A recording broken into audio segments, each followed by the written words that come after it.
Alice, 97.3, Sarah Vinnie, Alice's morning show. It's Thursday. It's Thursday. Thanks, Morgan. Thanks for the backup, buddy. Good old Morgan. Good old Morgan. The king of the narrators. So listen to this. I'm ready. Tell me everything. Well, I don't know. I don't think I should tell you everything, but I'll tell you some things. Don't tell me anything in this other file. Not suspicious at all. Well, I mean, that's the things you don't want to hear about. Listen to me. I'm ready. I'm getting in the elevator yesterday, and a worn out Shasky gets in with me. Oh like, boy. Worn out. Worn out like you didn't talk to him the whole way down? No, we talked the whole way, of course. I mean, what are you, Right. crazy? But he was worn out. What does worn out mean? And I'm like, what is up with you, Holmes? And he says, my kid has been sleeping in bed with us all week. And I just started laughing. Yeah. I didn't mean to laugh as like, I don't like him or I don't feel his pain. In fact, if anything, I 100% feel the pain. 100. But it was that moment where Christina used to bring Isla into bed with us, and I would be like, I get it. And you know this too. She'd be like, if I don't get some sleep, I think I might just die. Like, I have to bring her in here in order to just be able to deal with her and not keep getting up and down. Blah, blah, blah, blah. Yes. And he's there. He's like, our 2-year-old or 2.5 or whatever is getting in bed and then just kicks me in the head all night. Mm.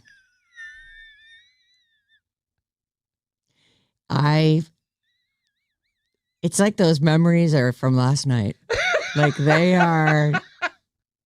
It's the kids are so hard. And when you're like, I'm so rigid about things. You are rigid. I've gotten way better. Yeah, And I agree. If anything, I've gotten worse in that I've dropped so many of my boundaries that I'm getting like the negative effects of it. But ultimately, I'm just trying to be a family man and take care of everybody in my family. And, right. And yet those days were hell. Yes, I agreed.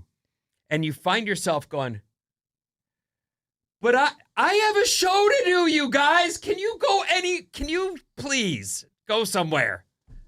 I mean, you don't say that out loud. No, of but course you're thinking not. it. But I'm thinking it. I'm thinking now I sleep in a different bed and there's a lot of things that. Well, and they're older. They don't necessarily want to sleep in the bed with mom, but that is part of having little kids in your life. It's and a lot. Part of doing mornings is I just heard him and saw him and was like, oh, I'm so sorry for your loss of your old life.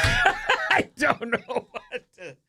But he's like, yeah, I told him, my wife brought Isla into bed with us because she'd already. It's the only way she was going to get a wink of sleep. A minute, right. Sometimes you can soothe them and then they go to sleep, but we used to call, especially our younger kid, we used to call him the H. Like, I'm laying like this. Sideways. Dad's laying like this, and that kid was between us, kicking one, twisting the other. It was not awesome. And yet, I would somehow still sleep through a lot of it. I was like, I can do this. Well, your olden day sleepways were a miracle. It was so. I don't know what happened. I didn't realize what a luxury it was. Yeah, I don't know what happened, but. Hormones, apparently. Yeah, I mean, that's kind of what I would link it to, but I'm not living your life. So, what do I know? I give myself every opportunity to get all the sleep that I need, and I either get it or I don't. I feel like I fell asleep pretty early last night and slept all the way through. Oh, well, and part of the laugh was that my family is on vacation right now, and I'm sleeping better than I have. Well, right. You're completely alone. Your family has taken off. That's kind of nice. I sat down last night, and she knows your limits. I made myself a burrito. Oh. And a little bit of tortilla chips and a nice little salad. Oh. And it was at 3:30. I had dinner at 3 as well. It was so nice. I meandered around the house. I'd already walked the dog 3 miles. Everything was done. Yeah. The house was quiet, shut down. I climbed into bed at 7 and was sound asleep by 8. Well, you should have no problem getting to Survivor today then. That'll be fantastic. We'll all see be how ready long to the talk meetings about it go tomorrow. today. But yeah, I know. I'm sure the meetings will be fine. It'll just be a quickie. I mean, it feels like we've talked about all the stuff. Don't laugh. Maddie, first thing this morning. So we had to park down the street today. So Maddie and I walked over with Claire from KCBS. She was walking with us. Hey, Claire. Hey, Claire. And so we're walking in together and everything's fine. We come upstairs and I'm standing kind of like... Maddie didn't have to defend the lady's honor in any way, shape, or form. He didn't, actually. And it's funny because we were both kind of like, oh. He goes, there were simply no incidents whatsoever. We didn't see another soul the whole walk over. So, maybe tomorrow. Oh, maybe tomorrow. Yeah, something to look forward to, Fingers crossed. Yeah. So everything's fine. Like we got here fine. Everything's fine. No one was hurt. Everything was fine. Great. So Maddie is on the show. I'm standing out here and just, I always have a little exchange with Robin down the hall. Hey, Robin, what's going on? I'm pulling up the shades because I like to see the view out the windows. Mm-hmm. And all of a sudden I hear, oh,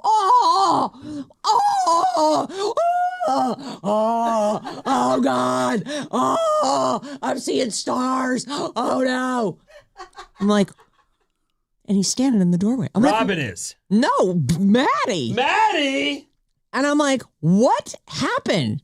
He goes, the door just hit me in the face. I'm like, how did the door hit you in the face? So apparently, Maddie pushed it. These doors are like bank vault doors. It's like you can hear everything outside in the hallway, but not through the door. You can't. These doors weigh a ton. You have to throw your body weight into them in order to get them open. Right? Yes. I mean, they're ridiculous. Oh, yeah. So Maddie, and then all the lights in this place are automatic. If you walk by someplace, the light just comes on. So Maddie walks into the studio 10, I guess it is. Uh-huh. And the lights don't come on. So he turns around and hits the light switches, turns back, and the door is meanwhile just coming at him and apparently hit him right in the... I don't know if you can... How did he sound again? Oh, no! I'm seeing stars! Oh, this is it! Wow. Yeah, you nailed it. It was crazy. Robin and I go rushing over like, oh, my God, what happened? Did he hit the deck? No, he didn't fall, but he was bleeding.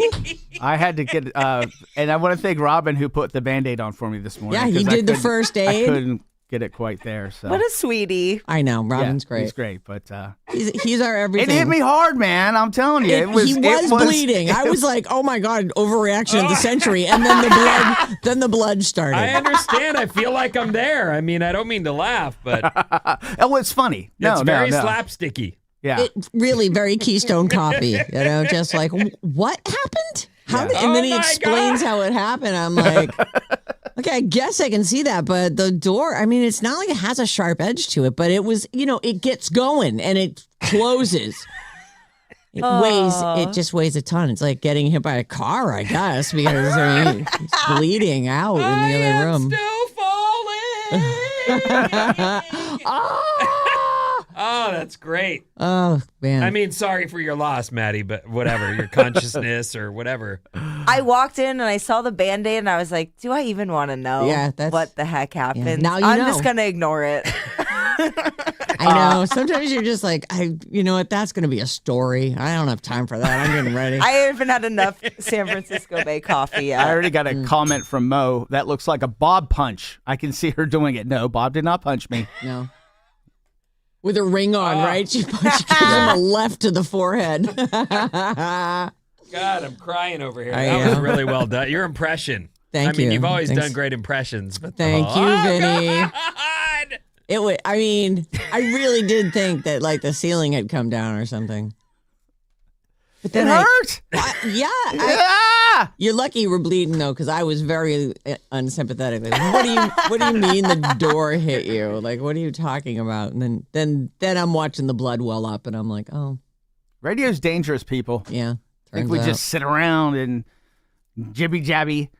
Jibby jabby. Jibby jabby. That's all we do all morning. Jibby jabby, jibby jabby.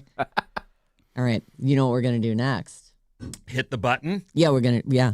Yeah, here, I'll hit it right now. Let me make sure I have enough time here. Nope, I don't. KLSC HD1, San Francisco, Sarah Vinnie, Alice's Morning Show. We find out our Bob's Movie Club assignment next.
Alice, 97.3. Sarah Vinnie, Alice Morning Show. Creative Energy. Oh, the hot tub.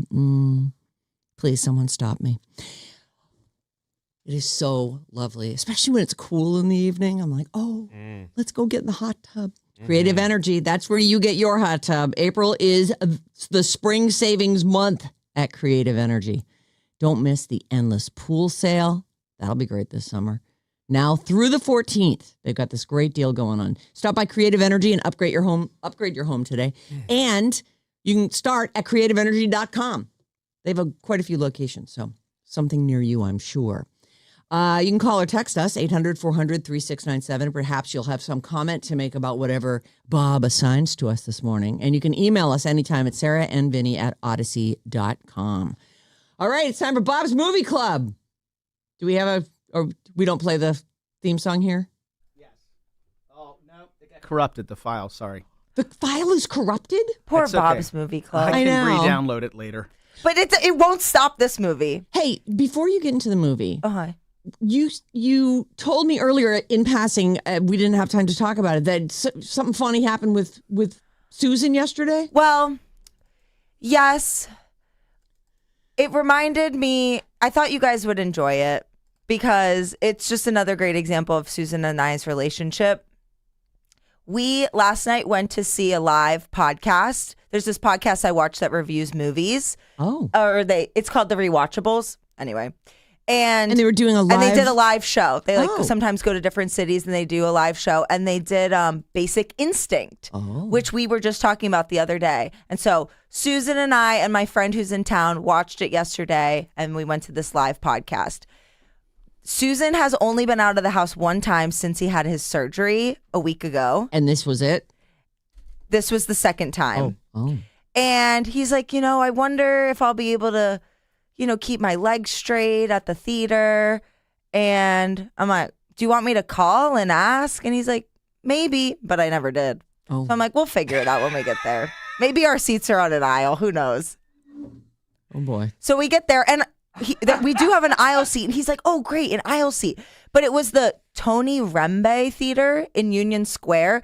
It's like people were smaller when they made this theater. The seats are very narrow. Oh, no. So we get there, and, the Waymo dropped us off a couple blocks away, so he's all sweaty from crutching the rest of the way. Oh, boy. And he's trying to fit in this chair, and it just becomes clear really quickly that it's not going to happen. He's not going to fit. So there's 4 of us total. So we're like, let's ask the attendant. So we asked the attendant, hey, is there any ADA seating? Like, this isn't going to work for me in my crutches situation. He's like, yes, there's ADA seating over there, but it will only fit 2 people. There's 1 real chair, and then we can pull up a fake chair, but I can't have more. I can't have more than 2 people. But this podcast is something that I am very into with these other 2 friends that are with me. Oh my and God. Susan is just kind of tagging along because my one friend couldn't get a date. So I'm like, oh, you should come and join us. So I was like, well, I kind of want to sit with my friends because we're going to have like inside jokes and we know the people. It's the airport all over again. How does she get away with this crap? So he was like, it's totally fine. I'll just go sit there by myself. And I was like, are you sure? I feel bad. He's like, no, it's totally fine. But was it? And so, we Hearted, waved. Yeah. And sometimes when we shared a moment from the movie, we looked over and we pointed. He was only like 30 or 40 feet away. Oh. Nice job. And with an aching leg and sweaty. And Well, this is what I would say. That And is- I don't know if Susan has FOMO or what, or just was like, anything to get out of the house. I just got to leave. Maybe that was it.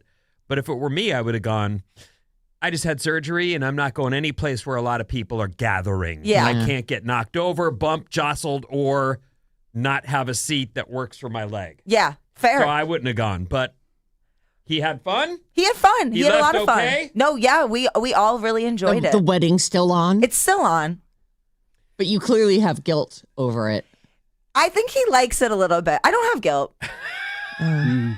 I guess It was I'm fine. putting my own guilt What on does he her. like? He likes the attention, I think he likes it. It's a little You special. mean the lack of attention? I think it's all of it. I think it's a fun game we must be playing because the other thing is the only other time he's left the house was on Monday for his 1-week follow-up appointment. Yeah. And at the doctor, they gave him a bright yellow wristband that said fall risk. And he hasn't taken it off. Oh, I like that. Something that will warn people, please do not make this person fall. Yes, he's like, I'm never taking this off. I'm a fall risk. I think he's a little drama queen, That is a pretty funny story. I can't wait to tell John about this and see his reaction to the airport It just makes desertion. me joyous. I thought you would like it. Why does it make you joyous? Because her and I have spoken about this, and I don't mean I'm not her dad. I'm not related to her, but we have a lot of similarities. Yes. Like glaring selfishness is one of them. Blindingly glaring selfishness I is do one need of my the sunglasses right now. So, I have, through the ages, through time, through hard feelings, and some really Good long work on yourself. conversations, whether by myself or in couples counseling, which is always fun. Yeah. I have come to get a little better, but as I hear these stories, they are like, these are natural things for people who are this lame. We think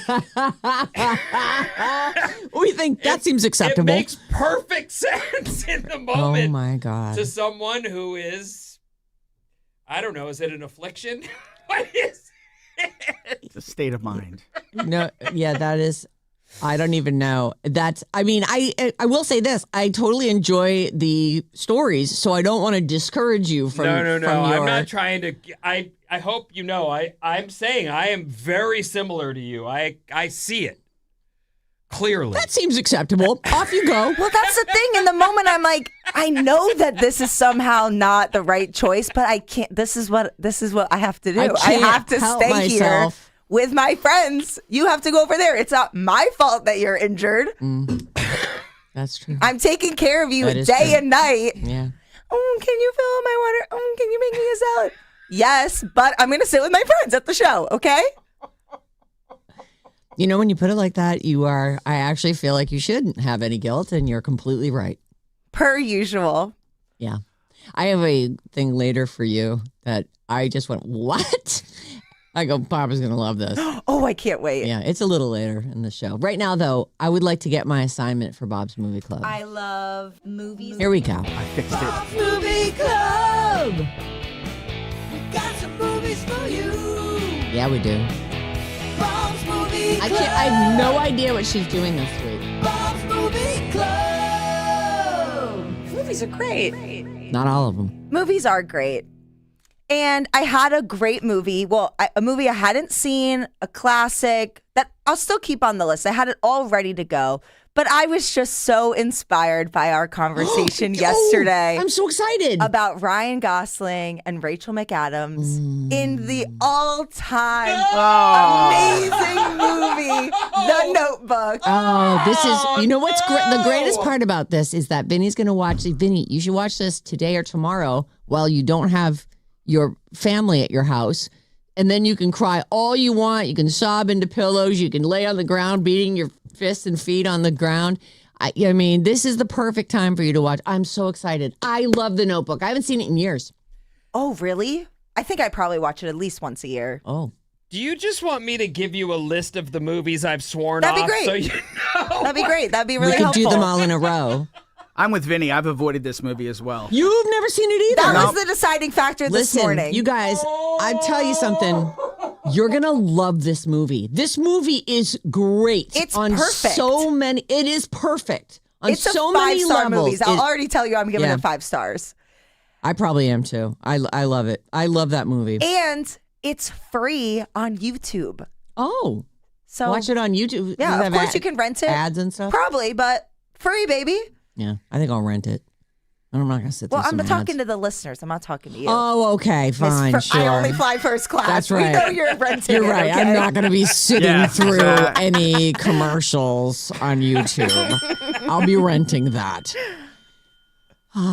Well, listen, give up your coffee this morning and you will have the $3.99 that you need to rent it. That's a great choice. I love it. And Ryan Gosling is the man of Yep. the hour with Project Hail Mary. So let's keep the good times rolling.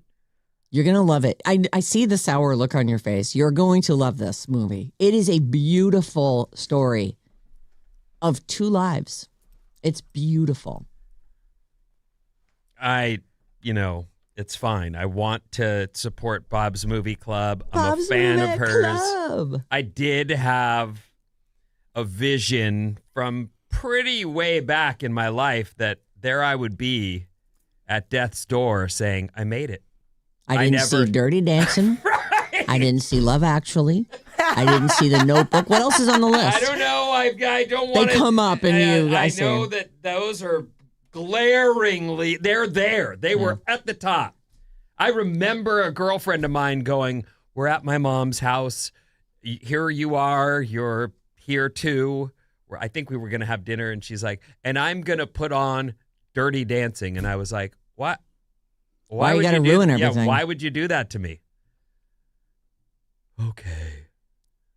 Fine.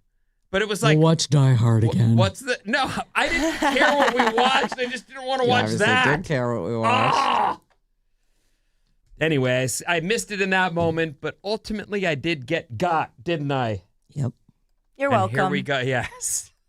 Thank you so much. Oh, The Notebook, everyone. I'm actually excited to see Why? that because I haven't You've seen it in seen it. years. I know, but it's been a long time. When did it come out? 04. I probably saw it. A year later. It was Like, the my same kids were year Mean little. Girls came out, which is so crazy. But we'll get into all that. Is it really? 1 week from 'Cause today. Rachel McAdams is the meanest of the Mean Girls. Mm-hmm. How funny. You know, there is a video floating around of Britney Spears' audition for The Notebook, which Oh, it's great. She kills it. I really did expect it to be a jokey thing as we watched it, and I went, wow, that looks legitimately like a possibility. I'm not surprised that is floating around. Like, of course they videotaped her. She wasn't just a next. Like, she was pretty good, which was surprising because I've seen her lately. Okay, so there we go. Our assignment is The Notebook. Very exciting.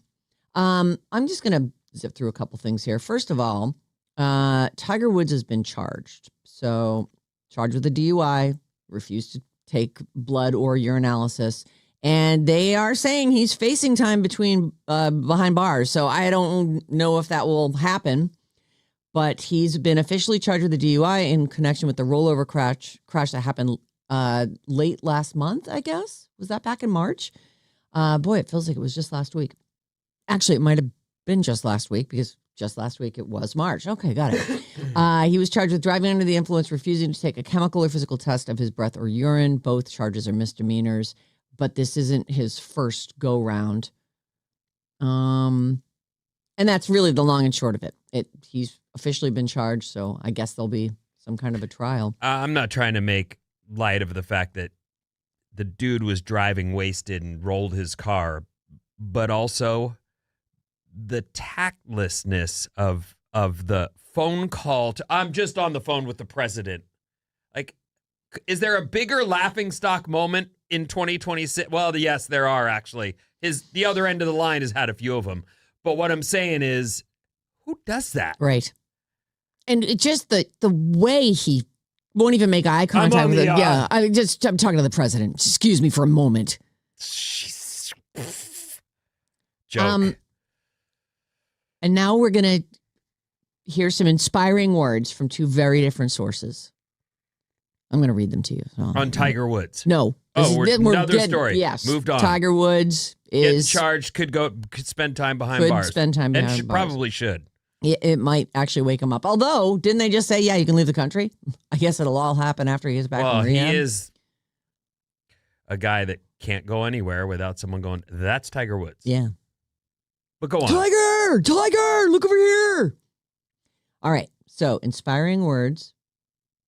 And this is Keanu Reeves' advice to aspiring actors. Oh, okay. But I read it and went, no, that's advice for everyone. Okay. That is actually, that's kind of universal. There are some swears. I'll be using ahole for the one word and just effing for the other one. Keanu Reeves. These are simple words to live by. This is blunt advice, he says, for aspiring actors. Try not to be an effing ahole. That's it. Go to work, respect who you're working with until they prove they don't get your respect. It might not work out, but try. Try not to be an ahole. He is currently promoting his upcoming movie Outcome. I guess that's this Friday, tomorrow on Apple TV. I don't have a trailer for that or anything, but I feel like most people early in their careers are just happy to be there. It's the people who over time are now getting high. It's the James Franco of the world that goes, I got this game rigged and now I can do anything I want. Like, that's the guy that should be looking at that advice and going, oh, yeah, good point. I should listen to Keanu. I had it made. But I was an ahole. The work was lined up into my 70s. Forever. I could have worked till I died. And I had to go and get more. Yeah. I had to use the angle and my Plus, name. I'm James Franco the whole time. Like, I could go anywhere and pick up an age-appropriate woman at any time. Would have been easy. I don't mean to just pick him out. There's plenty more, but Sure. He's the one who comes to mind when you think of that. Like, it's not good enough for you? Go to work hard, be respectful until it's clear that person doesn't deserve your respect, and don't be an ahole. But good job, Keanu. In general, words for everyone to live by. On the other end, Post Malone. I guess he was on the March Madness music festival. So on Sunday night, he was on stage this past Sunday. And he gave fans an impassioned speech of encouragement. Of course, this one is, Keanu Reeves uses one bad word or two bad this words. one's So this filled one, with them. well, it's just I'll be saying S and effing, You can figure it out unless you're a kid, and then don't listen. Post Malone closed out the March Madness Music Festival Sunday night and gave fans an impassioned speech of encouragement. It was, it's actually what he's saying is nice, but he's just saying it in a sailor way.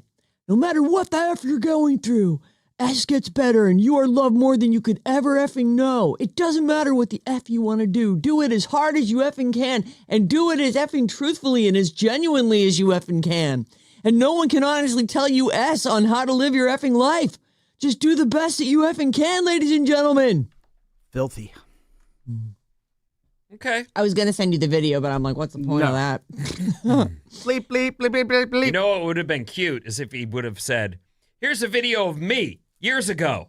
What was that? What's that video? What the heck?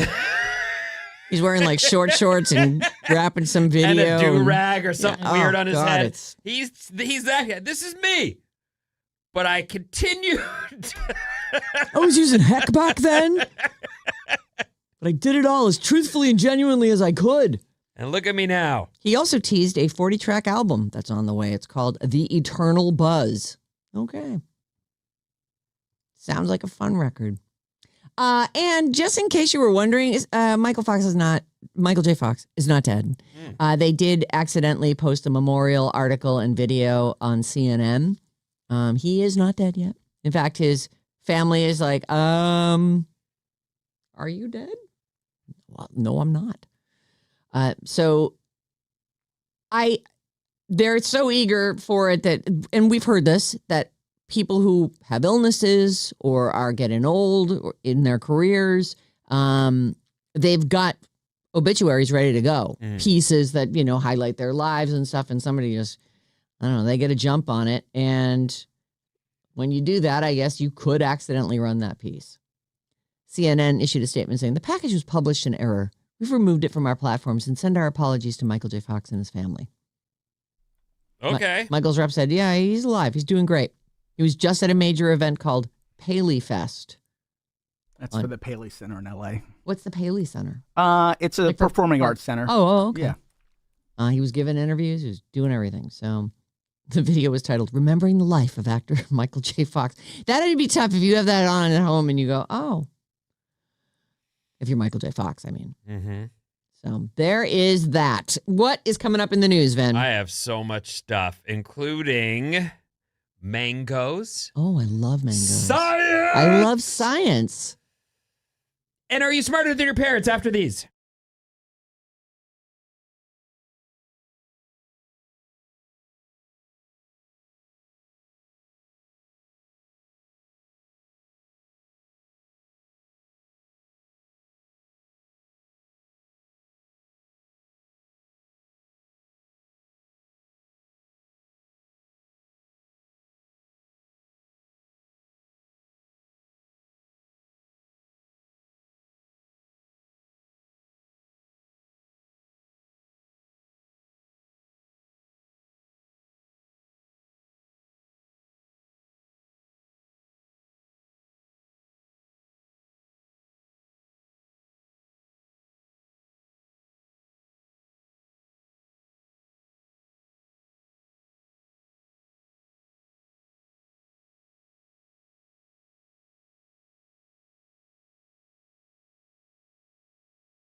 Ha ha ha.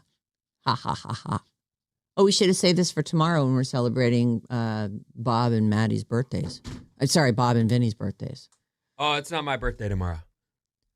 Your birthday's on the weekend, though, so it's, we got to celebrate it at some point on the I don't- weekend. So I'm- why not a Friday? Well, I'm good, but okay. Mm. All right. How old will you be? What? How old will you be? Timeless. I'm going 57. Oh, my God. I know. Isn't Believe it crazy? Me, it is crazy. Mm-hmm. You've worked at this station like half your life. Incredible. Incredible. Well, we were just on a text thread with the people from Philly that we worked with when we moved there. For And 1 year. You 6 weren't even there. months. Yeah, you What weren't are even there talking for a about? year. It was 6 months. I worked there for 1 year. And all the crap that went down It was crazy. in 6 months? Like, And I we haven't- were all a bunch of kids. Like that was our old boss, Jim McGuinn. He was like, I was 30 when I was there and I was running that place. And we were all between 25 and say 32 or 33. And there was no grown-ups around. But we thought we were the grown-ups. And we did well. What a year that was. We Like did well. It's so funny how much I remember of that 1 year. It's crazy. And he was a good boss because somehow he this is my own opinion. He hired a good team. Yeah. We were a talented team and it was going to go.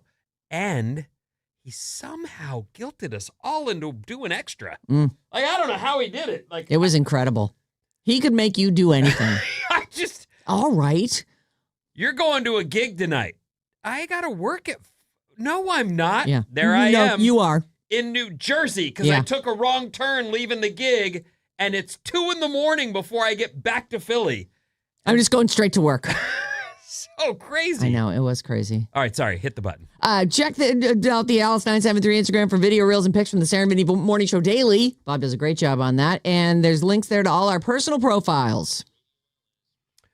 What's up, everyone? This Alice Report is brought to you by tickets for the Napa Valley Wine Train. Oh, it sounds Listen so at good. 8:05 a.m. for the cue to call 800-400-3697. If you're caller 9, you win a pair of tickets to the Napa Valley Wine Train Gourmet Express lunch or dinner. Your choice. Courtesy of Napa Valley Wine Train. You also get to talk to the big guy. Yeah. Maddie will take all your info. Hot shot over there.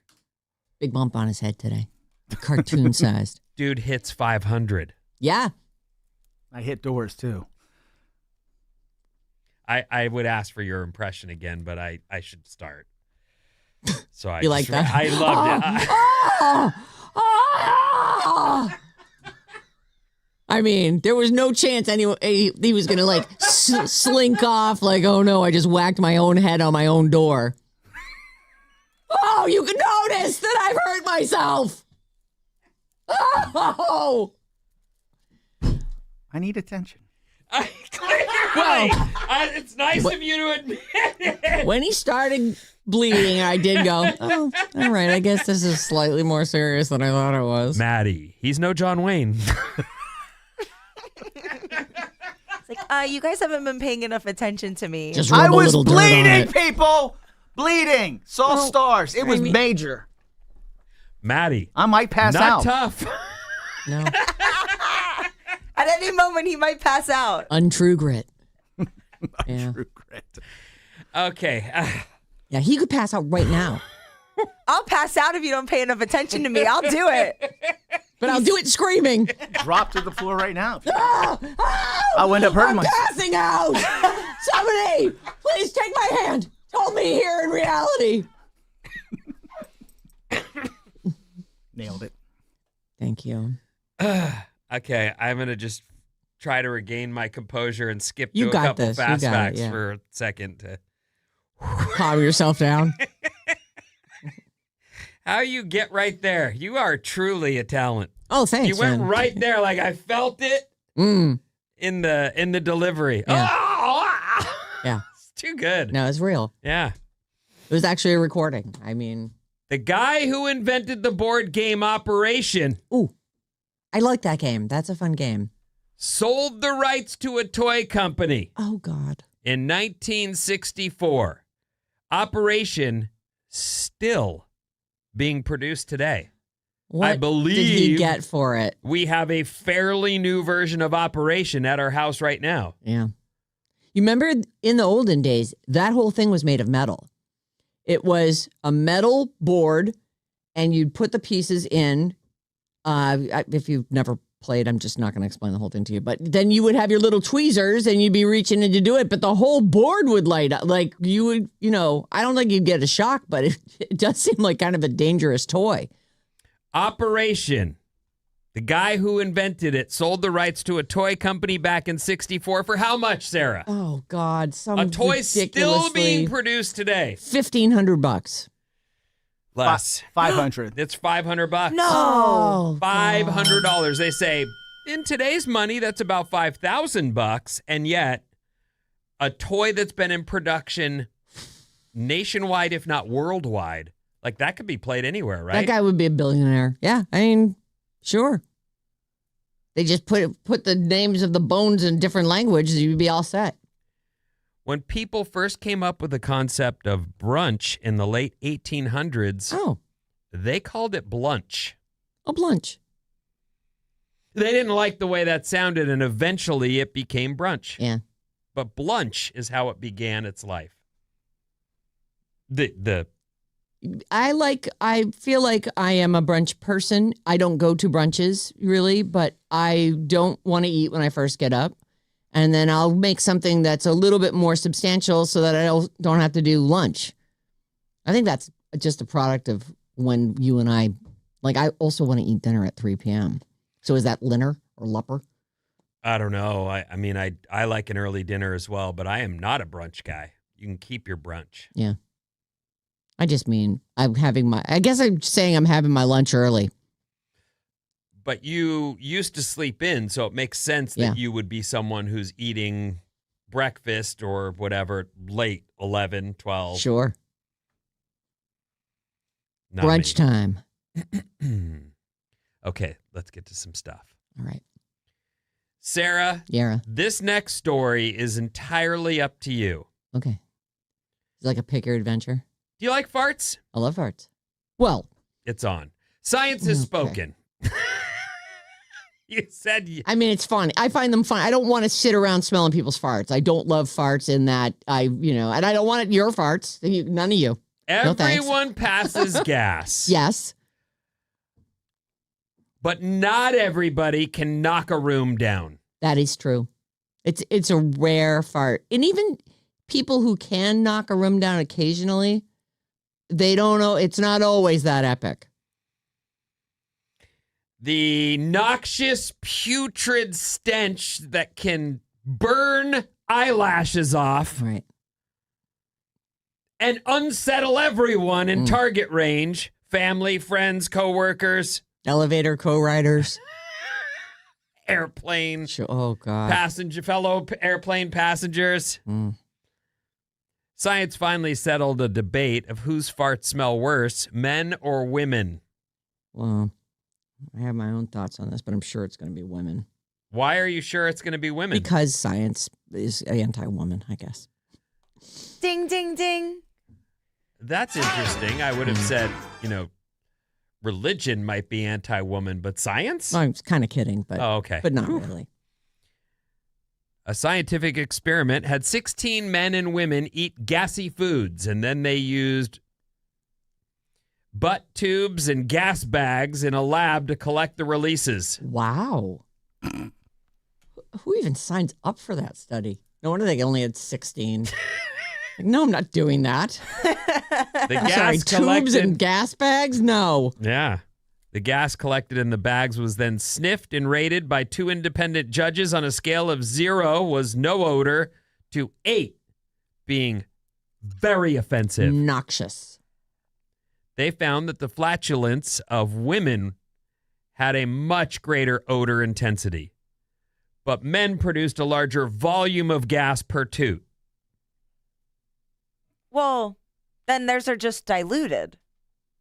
Right. Researchers say the volume can make a bigger impact on the noses than the concentration of rotten stink. I see. So So you're the saying difference like between the sexes balances out in real life. It's a tie, everyone. It's a tie. Okay. Thanks, science. Well, everybody has that time when you're just like, you're sick or you've eaten something. And it'll even surprise you. Like, it's bad if you can't smell if you're like, oh God, I have to leave the room that I just did that in. I mean, it's rare. Usually you can just enjoy it. But if you've got to leave the room, then You're like, oh, that could kill someone. Bob is going to boot. Bob farts too. Don't let Bob tell you any different. Hot girls have tummy problems. That is true. It does appear to be the truth. Is that it?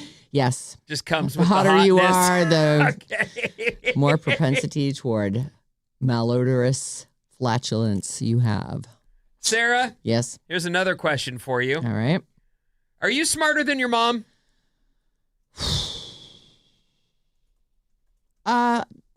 Maybe I am now. My mom's pretty smart. But now she's a Trumper, so obviously I'm smarter than her. She's 80. There's been a decline. Okay. But my mom is pretty smart. So your mom at peak powers and you at peak powers, she's smarter than you. Well, it is actually, it's hard to say because I do think that people think they're smarter than they are. Because you're just you the whole time. You know all the stuff you know. You're just... yeah, but I would think in real life, just like I come up against things where I go, I have to turn left here because math and me never really got along. I would say that we are at about the same Okay. brain power. What about you and your dad? Oh, my dad's super smart.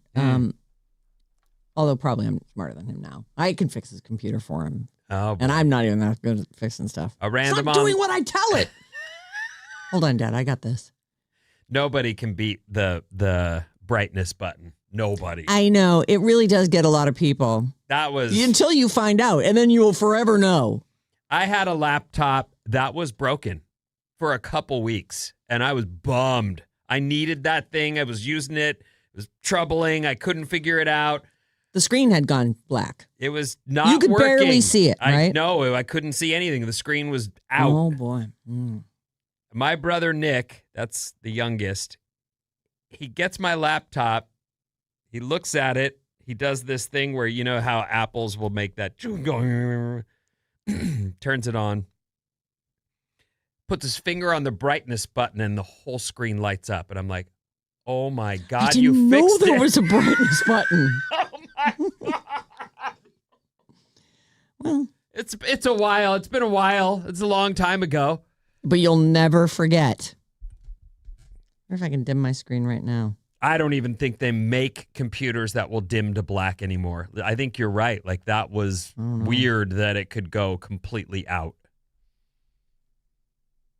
Let me see if mine will. Nope, it doesn't go all the way out. Oh, I honestly can't even dim mine. Mine goes all the way out. Oh, yours does? Mm-hmm. Yeah, it was Mine a doesn't black work. screen. There was no possibility. I just didn't know that that's what had gone wrong. Anyway, Gentry, I think you're smart. Yeah, my mom and dad were both pretty smart. My dad had good math. A random poll online asked people, do you feel like you're currently smarter than your parents? And half of people said yes. Another 19% said they're smarter than one of their parents, but not the other. And about a third say they're not smarter than their parents. No way. I think that there's so much, like, just saying smart is, there are so many things that you, through experience, can learn and know and have an affinity for. Like, I feel like it's like measuring someone's life experience against your own life experience sometimes. Right. I mean, yes, there's probably straight IQ, but there's also, the guy who knows where the button is that is smart. What I would say too is there's definitely, when someone's made it to 80, they've been doing something right. Something. And she does some things wrong too. And yet there she still is, Mom. Maddie smoking, drinking. Barely made it to 7 a.m. today. Yeah.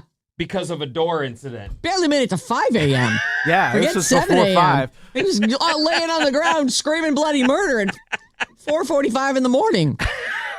I'm still woozy. I'm not surprised with a head smack like that. Sheesh. It's trauma. There were a lot of conversations after the question was asked. Well, how do you define intelligence? And I think you're right. There's life experience. There's common sense. There's things common sense. Some people who are geniuses cannot navigate the world around them. And I don't necessarily like the term street smarts, but there's another example of it's just like life experience smarts. Yeah, you've seen things, though. You have a bet. Like, you might be going, that person's trouble. We're going to go left here. Yeah. And your mom might be like, why do you think that? He seems perfectly. I'll take the bear, Mom. Let's go. Please, do not. Let's just be on the safe side. And take the bear? I agree.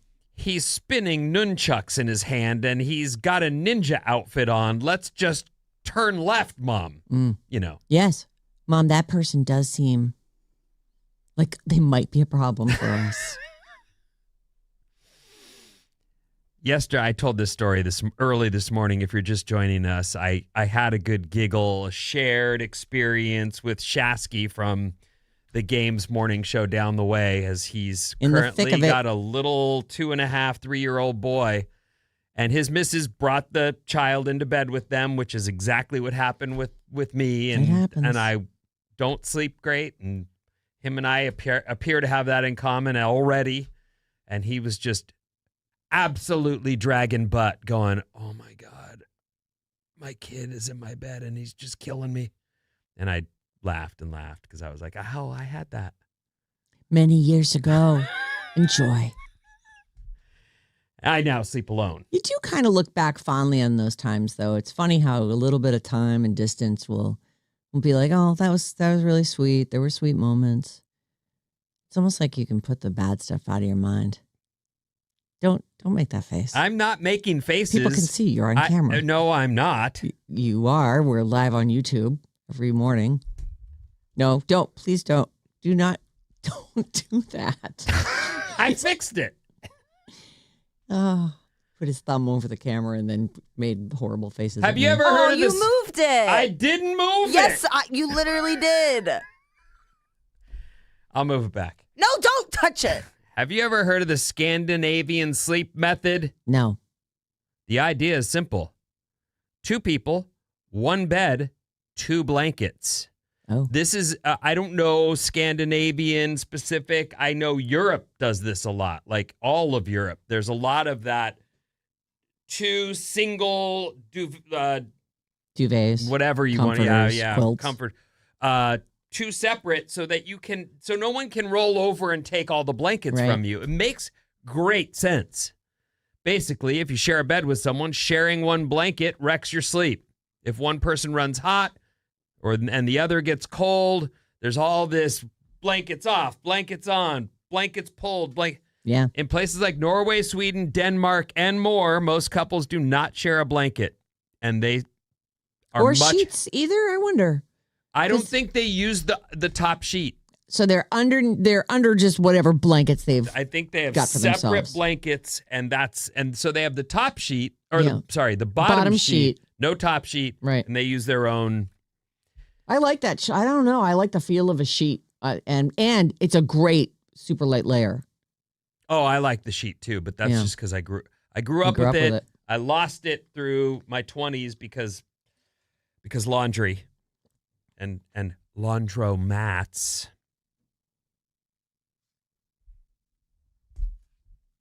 Y&O. I did not make the word up, Vinny. Why are you so mad at me for pointing out that it's not a laundry mat? Because you pointed it out. out. The laundromat. Take it to the laundromat. Sleep experts say blanket movement is one of the biggest reasons couples wake up during the night. With separate blankets, each person controls their own comfort, temperature, and movement. They can also wrap it around that side, like, please don't touch me. I'm all bundled up here. Some say it's less romantic. But once you're actually living your life and not getting sleep, you realize I have to get some sleep. Also, I feel like it's not accurate to say, look, a lot of people, they have their relations in a bed. And so I guess they consider the bedroom to be a place of romance. And it can be both. The place where you sleep and there is no romance. 0 of it. No touching. no bothering each other. And then there you can also have relations there. Right. I feel like there's nothing romantic about sleep. You're drooling, you're snoring. Oh, we're late. I'm about to give the number. Okay. 800-400-3697. And Maddie's on the show. Some people aren't mean and actually care. OMG, y'all have me spitting my coffee out. Poor Maddie, get that man a concussion check. Yes, absolutely. Happy day before Friday. Love y'all, Nikki and Austin. He's just dramatic, believe me. Maddie hits 100% of the doors he runs into. 707. That's a good one. That's good. And then just one more about the tooting. You asked who signed up to have their toots and gas captured. Who the heck signs up for the smelling of it? Good point, Nicole. That is true. Scientists, I app. think, did that part. Yeah. But either way, now we know women are way stinkier than men. Mm-hmm. Well, Sarah, what's coming up in the trash? the ketamine queen gets sentenced. Good.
Alice 97.3. Sarah Vinnie, Alice's morning show. We can hork down a breakfast sandwich like nobody's business. Mm-hmm. That was good. Bacon, egg, and cheese. Benson Boone tickets. Speaking of delicious things, Benson the Boone. All this week, 905, 1205, and 505. We're giving out code words. You take them to radioalice.com, and you could win a pair of tickets to see Benson Boone on August 7th at SAP Center, courtesy of Golden Voice. You can call or text us any old time, 800-400-3697. We have a general business email, but I want to talk about our bad advice email just really quickly. badadvice973@gmail.com. I have a couple good ones this week that these are problems sent to us by our listeners, and they kind of relate to some of the stuff that we've talked about on the air this week. So I think they'll be pretty good. But I have not made final decisions. So if I get an incredible one today or tomorrow morning, you can maybe we'll solve your problem. Jump the line, why don't you? Sometimes it happens. Sometimes one comes in, I'm like, I gotta get to this one. You never know what's going to happen between this Friday and next Friday because of the world. Who knows? Badadvice973@gmail.com. On television tonight, there's a new series on Peacock called The Miniature Wife. This is Elizabeth Banks, who is hilarious. I love her in everything I ever see her in. And she is it's like Honey, I Shrunk the Kids, except this is The Miniature Wife. Elizabeth Banks is accidentally shrunk down to doll size by her husband's secret science project. He's desperately trying to restore her to full size without making her organs explode. He's got to figure it out. So the trailer's up at the Sarah Vinnie Facebook page. That's on Peacock. And on Netflix, if you're having like Schitt's Creek withdrawal, I know it's not Schitt's Creek. You know why she says it like that. Don't worry about it. But Dan Levy is what plays David Rose on the show. And he's Eugene Levy's, or Levy, I think is how you say their last name. So they were a father-son duo, and I think like his sister was also, she played like the waitress, but it was kind of a family affair, and we just lost Catherine O'Hara. Dan Levy was saying how, they were hoping to do some kind of a Schitt's Creek reunion, and obviously that's not going to happen now, and I guess he recently visited the place that they had filmed it and was crying his eyes out. But he's got a new show called Big Mistakes. It's on Netflix. Dan does. Dan Levy does. And I don't know this. They say comedian Taylor Ortega. You familiar with that? It's a woman. Dan and Taylor play siblings who are blackmailed into working for organized crime after she steals from the wrong person. Laurie Metcalf plays the mom. And there are F-bombs in the trailer, so we're not going to play it for you. Oh, I know her from Ghost. Here she is. Yeah. Yeah, I don't know her, though. Do you recognize her? Oh, I guess she does look kind of familiar. I don't recognize her, no. She's been in some stuff. And if you love Hacks on HBO Max, that the 5th season premieres today. And that is, I've watched all those seasons. I love that show. It's so good. That's Gene Smart and Hannah Fassbender or something like that. I can't think of. Heinbinder or something. Thank you. Yeah, something like that. But they're just great. Their relationship is just, it's wonderful. It's a great show. 5th season premiere of Hacks tonight on HBO Max. Matthew Perry's drug supplier. This is the woman who sold Matthew Perry the drugs that killed him. She was sentenced yesterday to 15 years in prison. She was facing 65 and got 15. Jasveen Sangha, whose nickname was the Ketamine Queen, operated a drug trafficking business out of her Los Angeles home for years, catering to high-profile Hollywood clientele. Clientele, addicts, you mean? Yes, exactly. Mm-hmm. She started supplying Matthew in 2023, but when he died that year, she tried to destroy evidence of their relationship, but did not stop dealing. Well, that's how she makes her money. How am I going to pay for my house? Right. She is one of 5 people to plead guilty to charges related to Matthew's death, and we found out yesterday that she's getting 15 years in prison. I don't remember if we had audio or if they were just transcripts, but these are people who preyed on someone with a... Those are the 2 doctors who were saying, we can get $20,000 out of this guy. He's an idiot. He's an idiot. Yeah, right. I mean, it was so the callousness by which they're just cashing watching in this guy die. and watching helping a man kill himself Right. is just awful. It was terrible. Those So- are jaw dropping. Those texts, like I can't believe anyone is talking so flippantly about this addict and how they're going to basically rob him. I was looking at BuzzFeed this morning. Yeah. This is another story. Moving Okay. on. And they were talking about like huge age gaps between celebrities, and I, of course, I bit, and I was scrolling down. You mean through couples? Couples, yeah, celebrities who are dating, celebrity couples. So it's time to play a game. All right. I'm going to call it Guess the Gap. I'll give you two celebrities in the relationship, and you tell me how many years apart they are. I'm only doing ones with at least 20 years between them. So there's a little hint for you. I'm not going to make the cut. I believe I'm 8 years. 8 years and a few months. Yeah, no, you guys mine. are totally All fine. right. By the time someone's in their mid-20s and someone's in their early 30s, I feel like that's perfectly appropriate. Even earlier than that. You can I be was- 21 and 29. Okay. I would have been 40 because anyway.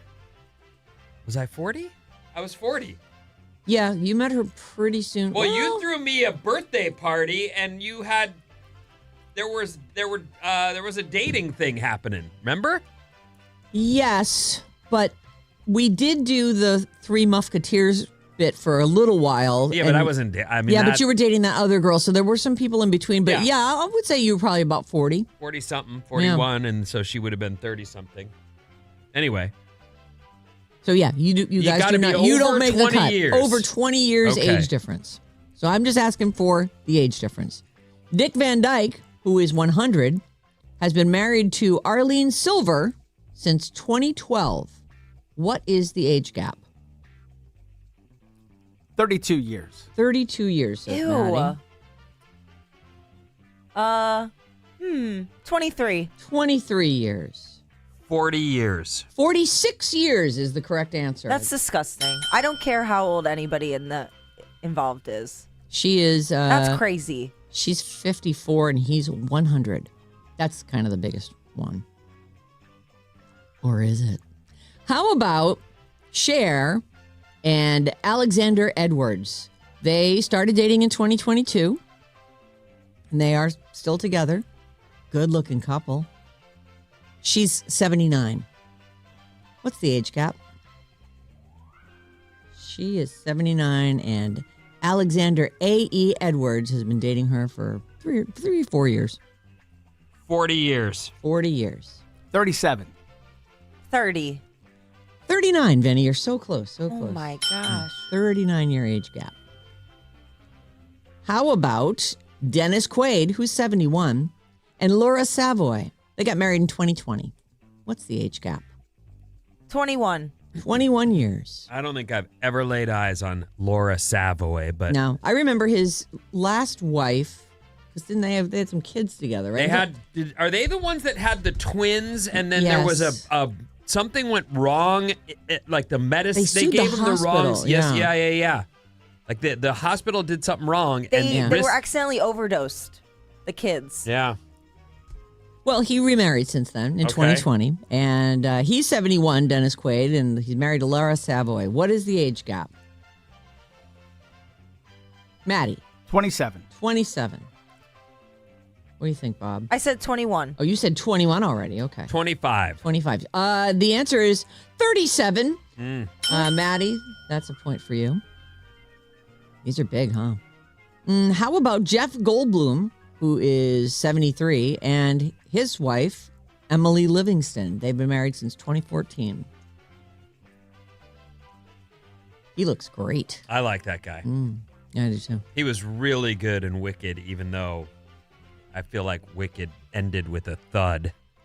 I never even watched the second half. Yeah, I never there went back you and are. watched it. There's an example of like I was like, I saw everything I it wanted to lost say. all its mojo, and just like for you of all people. I know. You'd think I'd totally watch it, but I didn't. I just never got around to it. Jeff Goldblum, 73 years old, and his wife, Emily Livingston. They've been married since 2014. What's the age gap, Vinny? 30. 30 years. 29. 28. It's exactly 30. That's 2 points for Vinny. cute. Let me find someone you guys are going to definitely know. How about Nicolas Cage and his current wife? They've been married since 2021. Her name is Riko Shibata.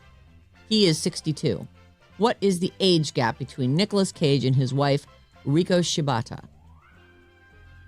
Bob. 22. 22 years. Vinny?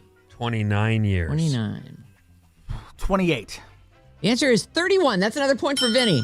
I don't think anybody can catch him. What? I'm giving it to Vinny. Vinny El Campy, you get a point for later today. That'd be like me dating John. My John? Yeah. It would be. You're right. John is, because he's 61. Old guy. I'm married to some old guy.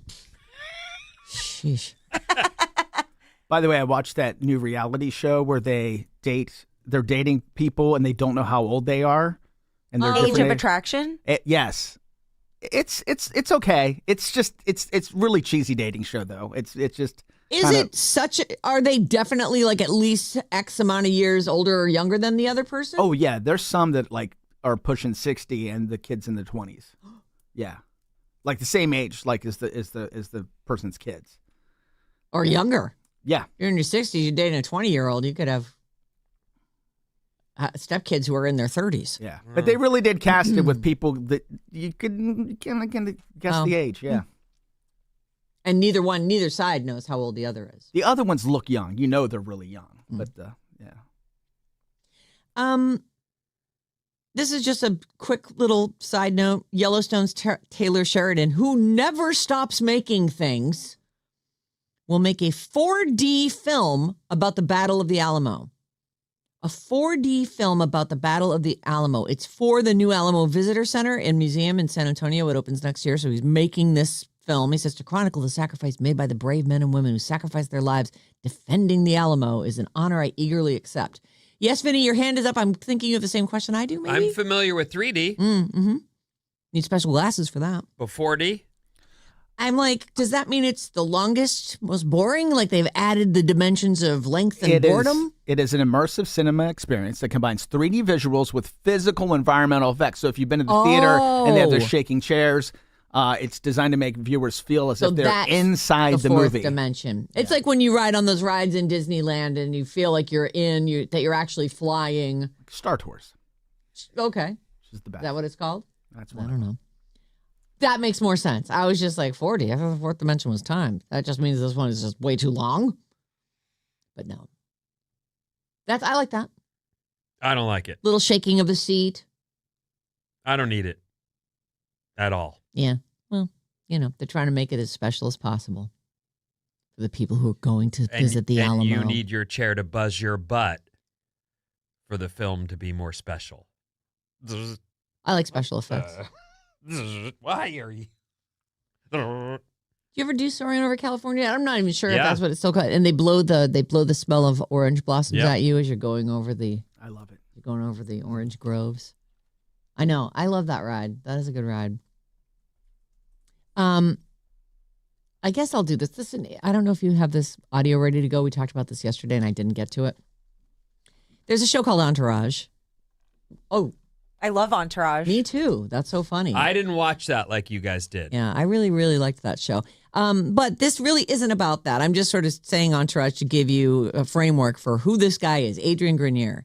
He was the star who had the entourage. That was a hit show, and nobody is still working. Piven even is gone. Yeah, I haven't seen Jeremy Piven in forever. He's funny. He had a podcast, and it's been different companies have had it and gotten rid of it. We were offered it, and we turned it down too because he's just not. He's difficult. He's a super difficult guy to work with. I have heard that about him. And he cannot find a home because of that. Which guy is that? He's the agent. Yeah. Ari. Yeah, Oh, Ari. I love him. I know. I can't He's a believe he great didn't get a character. spinoff. Better call Ari. But that's an example, Yeah. I think, of a guy who's probably, if you're difficult, he's not working anymore. And didn't he pull I've eaten too much sushi and I have mercury poisoning and can't make my Broadway performance tonight? Yes. I'd forgotten about you. You have a good memory, my friend. I was sitting right here when you told me that. Yeah, that does not often matter for me, Okay. where I was or how closely I was listening at the time. So Adrian Grenier, He is a small character in The Devil Wears Prada. He plays Anne Hathaway's boyfriend.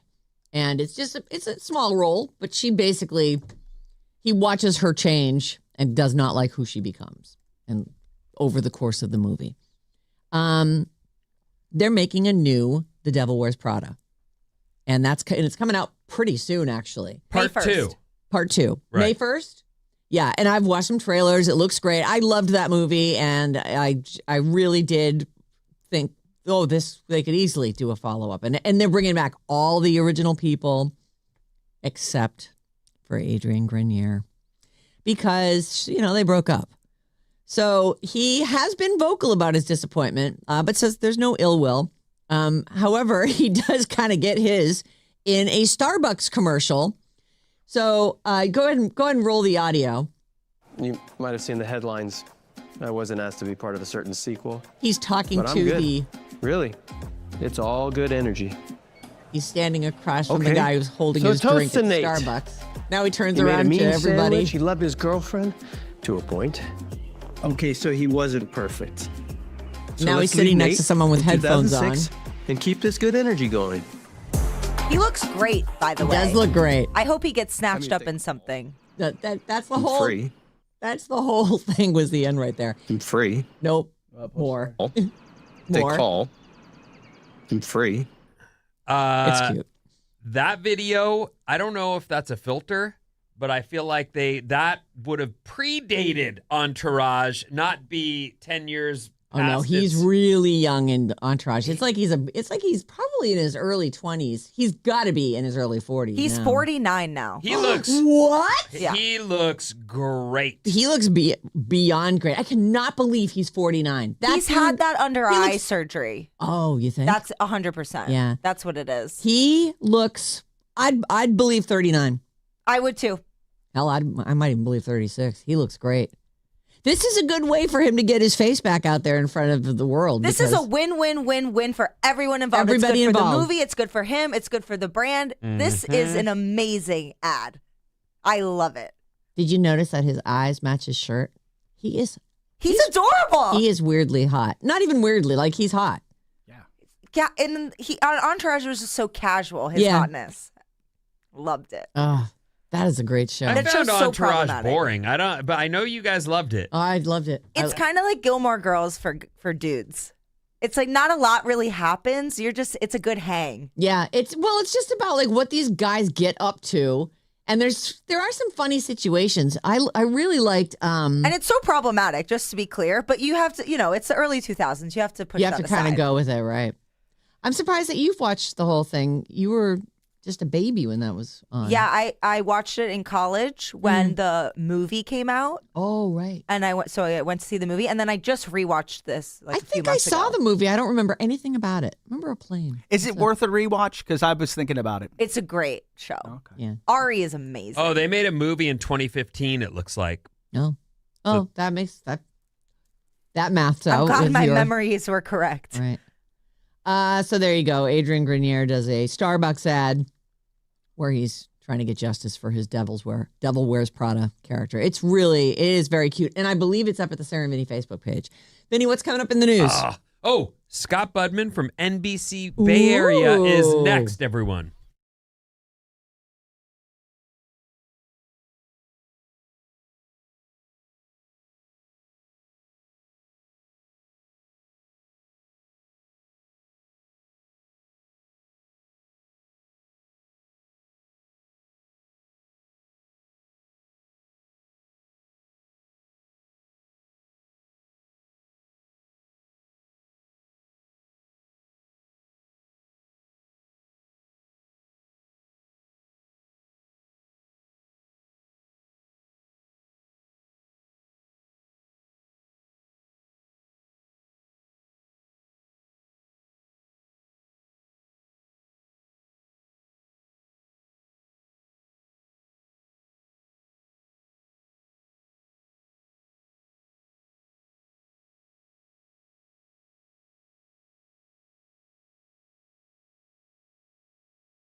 Alice 97.3, Sarah and Vinnie. Alice's morning show coming up at 8 a.m. It's your chance to win tickets for the Napa Valley Wine Train.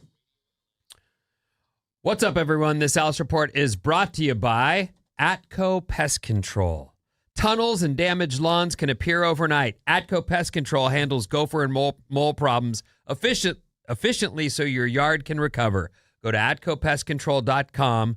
Mention you heard about Atco on Sarah and Vinnie and get 10% off gopher and mole services this month. That's atcopestcontrol.com. All right. Thank you, Atco. And now we turn our attention to one of the greats. Yep. One of the best of all time. It's NBC Bay Area Scott Budman. Something broke on our end, right? Is that what happened? Yes, we are down a piece of equipment. Aye. Well, and we've got Scott on the I phone. thought it was me. I was worried. No, it's not you. Something went wrong on our end. But Okay. here you are on the phone. Good morning. Good morning. Good morning. Good morning. So, first of all, let me tell everyone, if you are a fan of Scott's, he's, of course, on NBC Bay Area, but you can follow him on all the socials at Scott Budman, and he does all kinds of stuff online. Updates and all the things he's enthusiastic on about. Instagram, on all the stuff. So give him a follow if you have time. Now, Scott Budman, I know you're a big fan of the stars and the sky and everything. Space. Yes. So how do you feel about Artemis? What do you have to say about the most recent photos they've released? Because those are amazing. Yeah, they really are. I have to tell you, I am geeking out like crazy. I mean, I love watching this. I love covering this. This is such a great time for America and the space program. And I don't know exactly how it felt back in 1969, but this may be the biggest feeling of pride we have in our space program. We've got the Artemis 2 up there. They're doing amazing things, not only on the scientific level and sending back these images, but we're getting to know the astronauts on a very personal level. I mean, I don't think you can ignore the fact that this is happening while people are streaming into the theater to see Project Hail Mary, Yep. which is a very similar film in terms of, oh my gosh, there's a ton of science, but we're really getting to know these people, and it feels great and, not a dry eye in the house kind of thing. And it's just all coming together. There are, I guarantee, young people now that are going into science and going into, astronomy and whatever it is because of what's going on right now and just how inspirational it all is. When I was a kid, we went to a place called Mount Palomar, which is, and I don't remember their selling points, but it's one of the bigger telescopes Like an in observatory. the world. Observatory, Okay. but one of the bigger telescopes in the world. And when you are young and you are exposed to something so incredibly cool, it's easy for that to become your focus because it's so cool. You latch on. And I do think that's a great thing. What you just mentioned, I hadn't really thought about. But for young people out there, and for teachers, I imagine they are also going, this is my chance to get them to love science, Yes. Right. Because they're watching it happen. Absolutely. Right, exactly. I remember being a kid seeing the Chabot telescope in Oakland and just being blown away. And that kind of stuck with me, and for someone who had done that and was also like good at math and science, they can turn that into a career. And that's probably what's being formed right now as they see these images, as they see the astronauts, as they learn about what's going on. It's in the pop culture. And I just think it's laying the groundwork for the next generation of what's already amazing now. And it's just going to get more amazing in the future. So is there anything about the social media aspect of what they've been doing? Because Sarah showed us this little clip they put together, and it was like an 80s sitcom intro type. Yeah, they had a song, and then they had each of their names and their role. Have in you the seen mission. that yet? I did, yes. And absolutely. your thoughts? I think it's brilliant. I think to play on that generation that grew up watching, I don't know, let's say Full House or whatever it was, where they had those introductions and the people looking up and the names, and it was just brilliant. It was perfect. And it's so interesting that these men and women are playing to an audience that's appreciating them both for the science, but also just for how cool and smart and funny and fresh they are. And that is so important because that, as much as the science, is what makes science cool, right? And so we see these people, they're using the tools of the day, social media, to not only broadcast these amazing photos, which, by the way, they're like, hey, I just took this with my iPhone, but they're also coming out with these really funny social things that make them human as well as geniuses. And I think it's just brilliant. That was exactly what I was thinking. Like it humanizes them. They're being goofy. They're having fun. They're on this adventure that isn't all about like, furrowed brows and science and everything so serious. Like they're actually up there having a good time, making fun of the weightlessness and all the stuff that comes with being in space. I have a question about this project and this beginning of, this is like the first Artemis journey. But Vinnie told us a story yesterday where the plan is to establish some kind of base, some kind of something by the 2030s on the moon. And what do you know about that? Yeah, it really is. And stop me if you've already heard this or talked about this, but Artemis 3, which is set to go, say, mid next year, that would be the next one. That will also be crewed, but you're right. It's going to test the lunar landers and the docking stations. So we won't put people on the moon just yet, but we'll be sort of going through the motions. Then in the following year, probably 2028, Artemis 4, that would take a crewed lunar landing, and it would be the first time since back in 72, if you remember Apollo 17, and that would be us on the moon. And then eventually Artemis 5, another lunar landing with actual people, and that's where NASA is expected to start building a lunar base, which would give us some sort of a space station on the moon. It's so exciting. It's funny. The older I get, the more I'm like, please do that before I die. Please do that before I die. I would love to see this happen. I have a question for both of you. Both. What if one of your kids says, I'm pursuing this and want to be on Artemis 7? Are you like, absolutely? Or would you say, oh, no. That's for someone else's kid? No, I would be thrilled. Well, I've told you I would go, for God's sake. Yeah, but you would go. But would you? I would love one of my kids to have that kind of experience. Okay. I think that personally. What about you, Scott? Oh, I would feel the same way.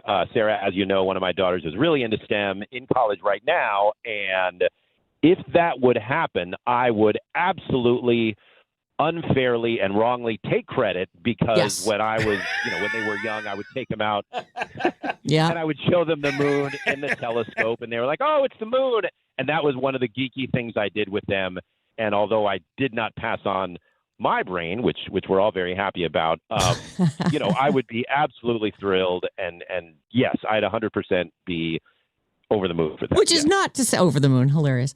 Which is not to say that there wouldn't be fear and trepidation and, of course, worry for your kid. But honestly, to be a part of history making in that kind of way would be, I'd be totally proud mama and be excited. And that's interesting because I do think there's that. What if your daughter said, listen, I'm really into this and this is what I'm going to do?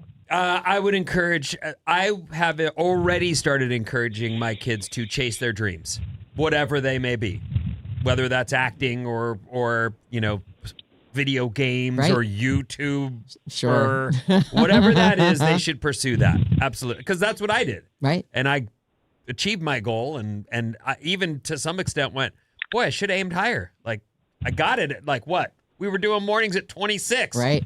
We were one of the youngest morning shows in the country. Uh-huh. Anyway, I do think it's great. I'm really excited that they've brought those brave astronauts to the people in a way where they are on Instagram and on video and in a way that we can sort of consume them and love them. So I know, it's great. There's a little bit of hero building there, and they should be held up like that. So it's pretty cool. Can we continue, or where are we? I am feeling like we, Scott, through no fault of your own, the phone is not as good as the Comrex unit. So I have a question. Are you wearing Muppet gloves? I think he might be either breathing or hasn't shaved. Oh, sorry. Really? No. It's you wouldn't know. You can't wouldn't. tell. You wouldn't know, right? It's okay. So you guys want to tap out? And we'll do it Scott's again back next week? Yes. in studio. Scott All in right. studio. We're gonna do We're gonna Right. match you back up with our guy Sam, the guy you battled last time and went to a tie, and we're gonna Oh, my man. settle it once and for all. Thank you, Scott. Thanks, Sorry- Scott. Thanks for being on. Sorry about our equipment.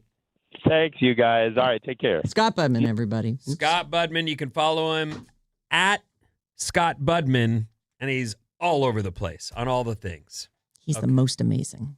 I think that was interesting. Like, I was curious if you guys would go, oh, it's okay for other kids, but not mine. Yeah. But yeah, I mean, you want your kids to pursue It would their be dreams. it would be scary. There's no doubt that bad things have happened, Mhm. and probably will again in the name of scientific advancement. But I'd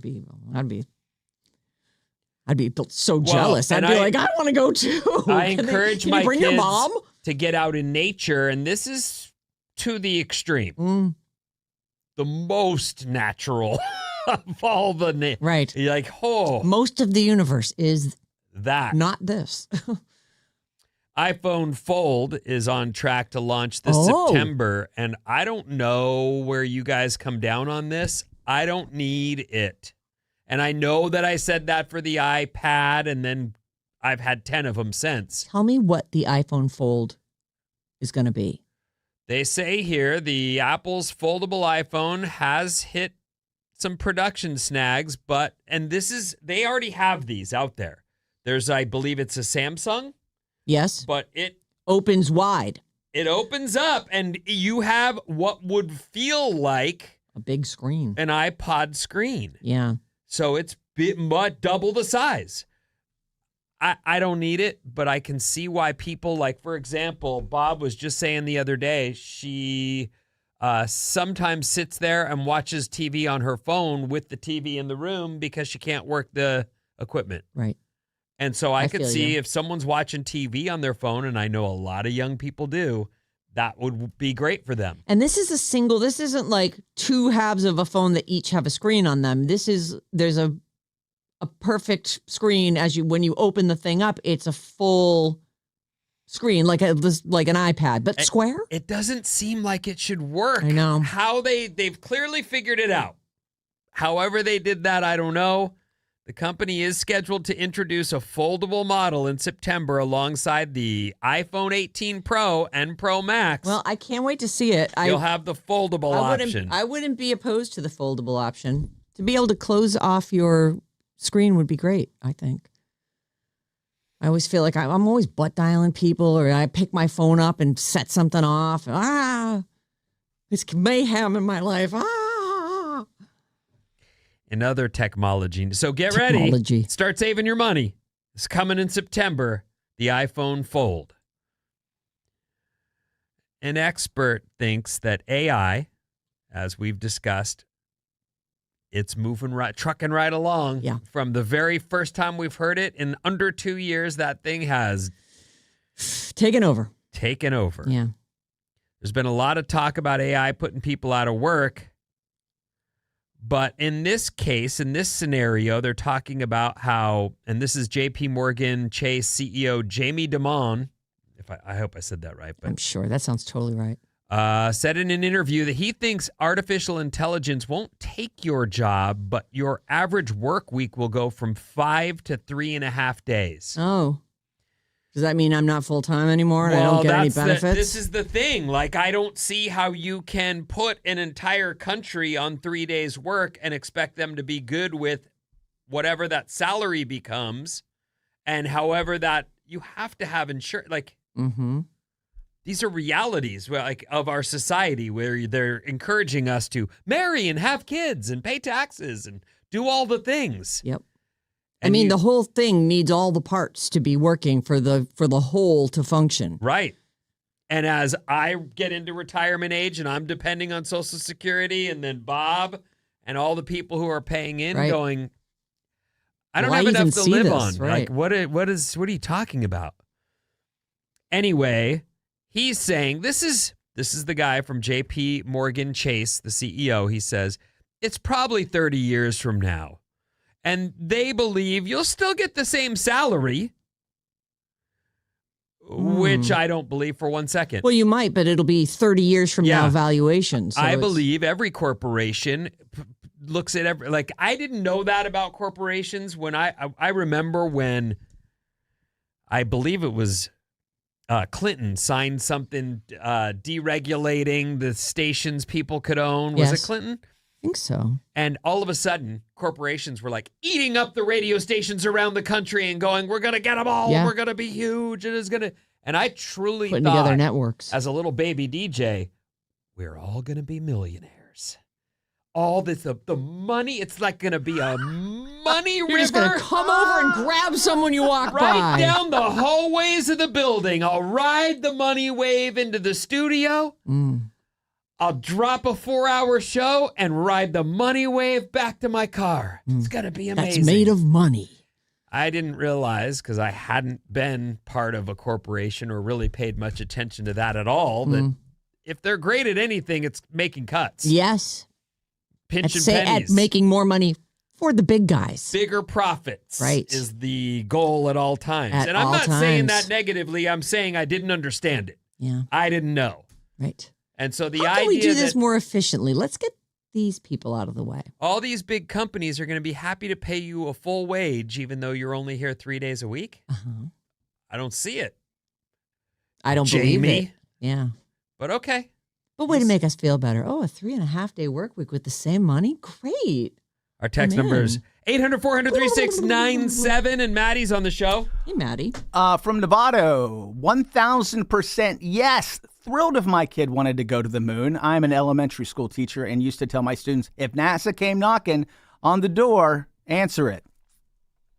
Yeah. Yeah, I can see. This is exactly what kids need to see for them to want this, though. Like I said, know. I went to Mount Palomar. I left with You a were poster inspired. of the universe. And the next thing you know, I've got that. It was that we used to do, they, not we, used to do mural pictures. They were like wallpaper, and they would be like a forest They're or. numbered, and you'd put them together on the wall, and I had the moon. I love it. I had that big shot on my wall from that experience. So I can see that this will be the way to get kids interested, whether they pursue it. What is it? 1 out of 10, 1 out of 2,000, either way. Some Right. kids will be brought into this program through that. Yes, and some little kid who's watching right now getting inspired will wind up being an astronaut someday. And they say it's harder to be an astronaut than it is to be an NFL player. Like there's I'm sure. layer after layer, and you have to be in the right shape and be in the right place at the right time when they're about to send people out into space. It's not like we do that every single day, although hopefully it'll become more and more common. It seems like we're lined up for a few years straight. Yeah, and if they put some kind of settlement where it has to be manned on the moon, that will be an opportunity. It's just huge. I love it. I love everything about it. And 510, you should have asked Scott about the moon landing theory. Oh, for God's sake. What, that it didn't happen? Right, no. Marcy's theory. Yeah. Marcy, come on. Hey, I'm a huge Marcy fan. Me too. And I didn't hear that out of her lips, so I think you guys are framing her. You should go ask her about it. I don't want to. She has quite a few I'm not weird, sure I can keep a weird straight defenses. face as I get told that. Yeah. What's coming up in the trash, Sarah? The Napa Valley Wine Train, plus Nikki Glazer kind of likes it when her boyfriend hooks up with other women. This is that Bob story I was telling you about.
with me.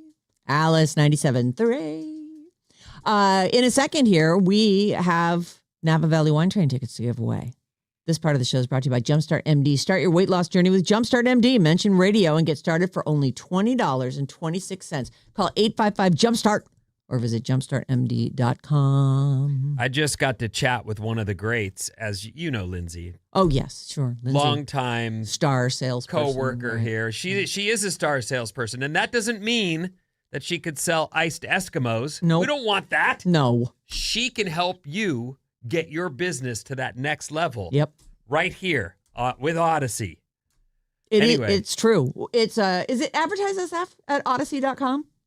It has been that for a while. But it's weird, in this new world there we don't have a reception desk. So There's no phone. There is no phone, but shoot an email to advertisesf at odyssey.com. You've heard us. I mean, my God, you must have heard us talking about San Francisco Bay coffee. You probably buy that now.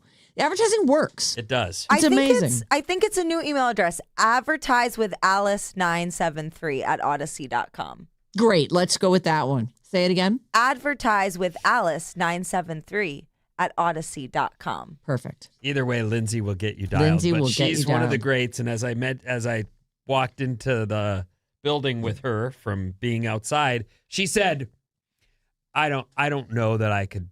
I want to outwardly support my kids if they want to go to space, but I would have a real problem with that. The reason I asked is because I feel like most parents don't want to be away from their kids at any age. They feel like, well, they could live with me. It's fine. We're all happy and comfortable here.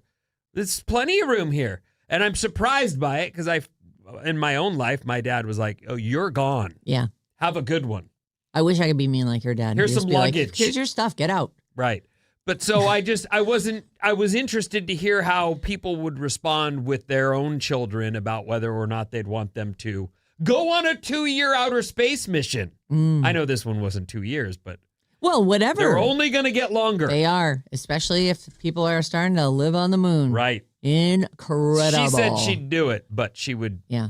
do it begrudgingly. Well, there would be fear involved in that. Mhm. There's no question that terrible. There it is. One false step, and that's poof, the end. Did you just poof my kid?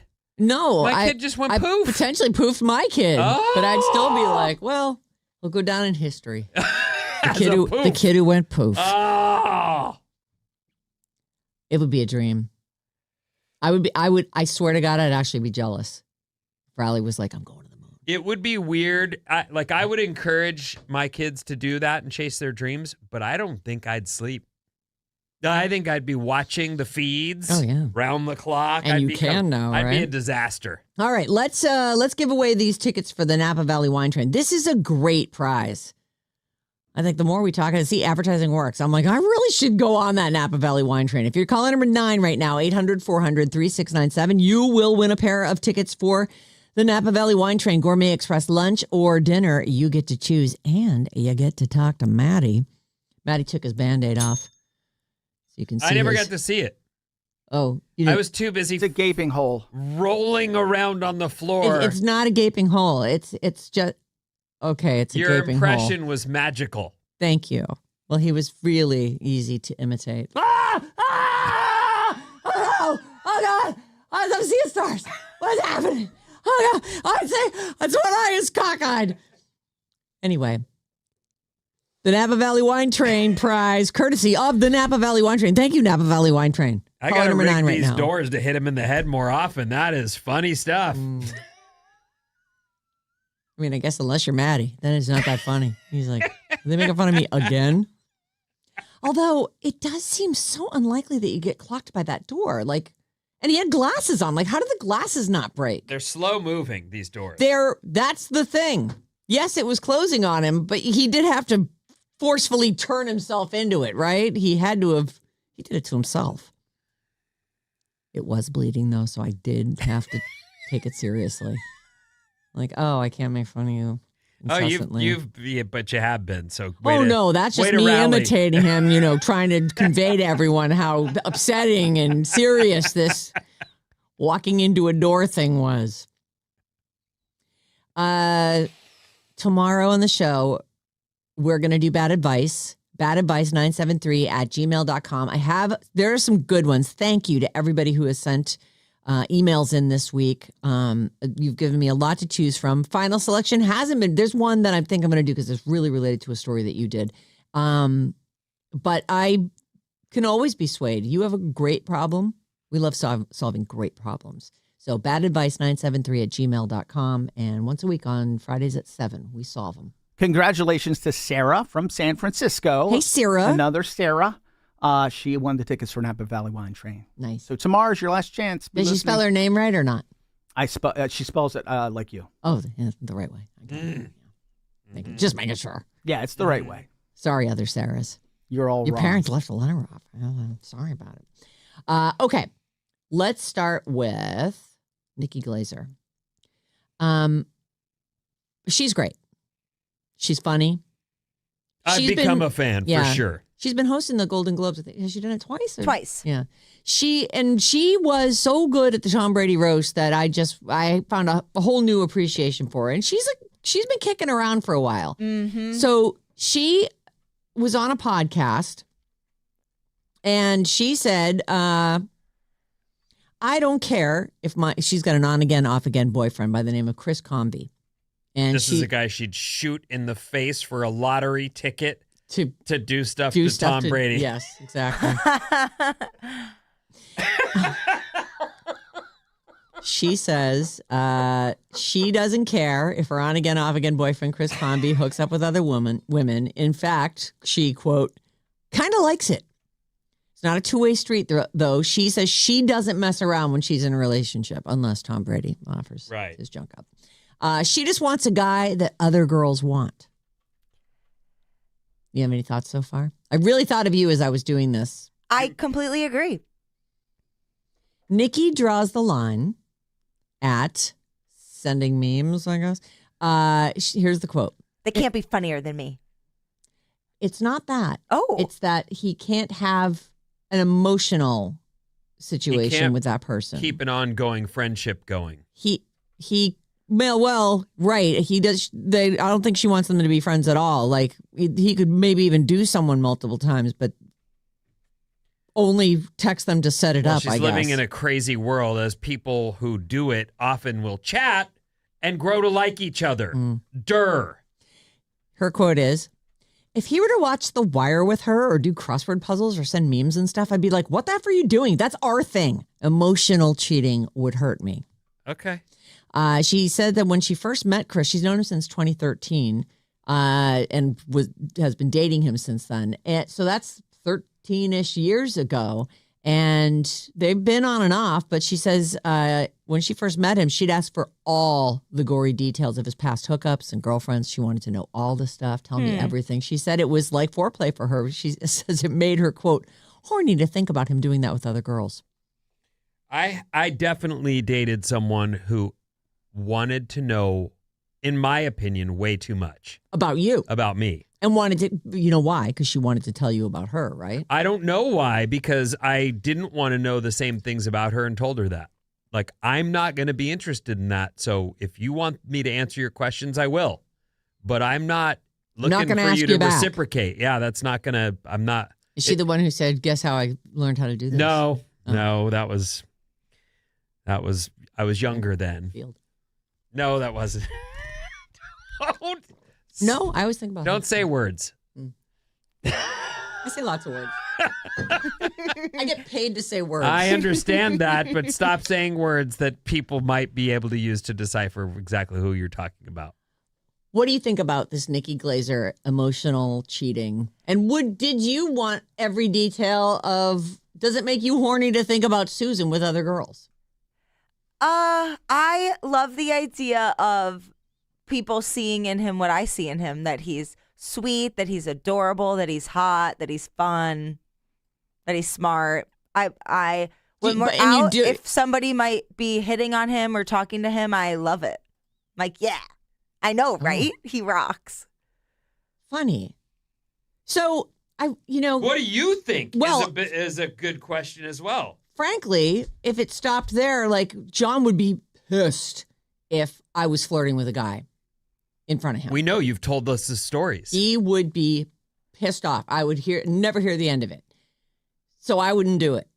But if he was doing it, and I've watched some of my mom's friends like really like John, like back in the day when we used to party with my parents all the time. Oh, okay. I'm like, we'd be like in our at the old folks' in our home? 20s, and John and I were first dating and stuff. There was one in particular who just was into, like, I think we were at somebody's wedding.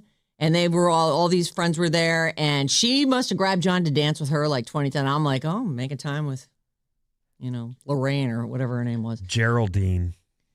Like that, Yes. old timey names. And she was so into John, and I could just see the way she was. She'd be, having a couple drinks and feeling foxy. And I just thought it was great, but I know that John wouldn't, and I don't. But I would draw the line at no. You absolutely cannot go do her. Like I'm not. No is the answer. And That's reasonable. Yeah. So would you draw the line at that? If he was like, listen, I'm really feeling this chick wants to do me and I really want to go do her. No, I wouldn't draw the line because I think, theoretically we're only living this one life, and I don't think we should deny connections that we have with each other for arbitrary reasons. He can still come home with me at the end of the night, and we're still going to be partners in life. For me, it's so funny because we talk about the boundary for Nikki Glaser is, well, I don't want them hanging out and watching The Wire together. But like, I love to watch TV and movies and have emotional connections with my friends. Yeah. And that's fine. And then if I'm assuming they're allowed to have friends. And then if she's letting him or fine with him having sexual connections, for me, the missing piece that I don't want my partner to have with someone else is partnership. Like our connection is so much deeper than, yes, we get along and we have fun. Yes, we love hooking up with each other, but we have a whole life together. And that's not something that you're going to magically have with someone you just met, who you're having a connection with, who you might have a night with. So you're saying you would not cut it off where she does? No. And you don't consider an emotional connection with somebody else cheating? No, as long as I'm still his number one, I think I would be fine. Number one is important. Yeah. I wonder, and nothing against anything that you said, how you would feel if this actually happened. True. That's so fair. Yeah. You never know until you're really in it. Right. Well, to think that he's thinking about someone else, that would be a bummer for me. One thing I want to say about Nikki Glaser, who we're talking about. Wildly talented. She's almost a throwback in that her comedy has teeth. Yeah. And she's very unapologetic. Sharp, but I fear for her at these dangerous times. I don't know, like that line she's dancing on can go badly with her comedy. Yes, absolutely. And I mean, we've certainly experienced. I know we talk about corporations. We have to be very careful. Yeah, it's been are made way very clear to more us. careful than we ever used to be. Right, but I still feel like, her very best joke might be her very last joke. Right. I don't pray for that, and I'm sure I'll get it and even laugh.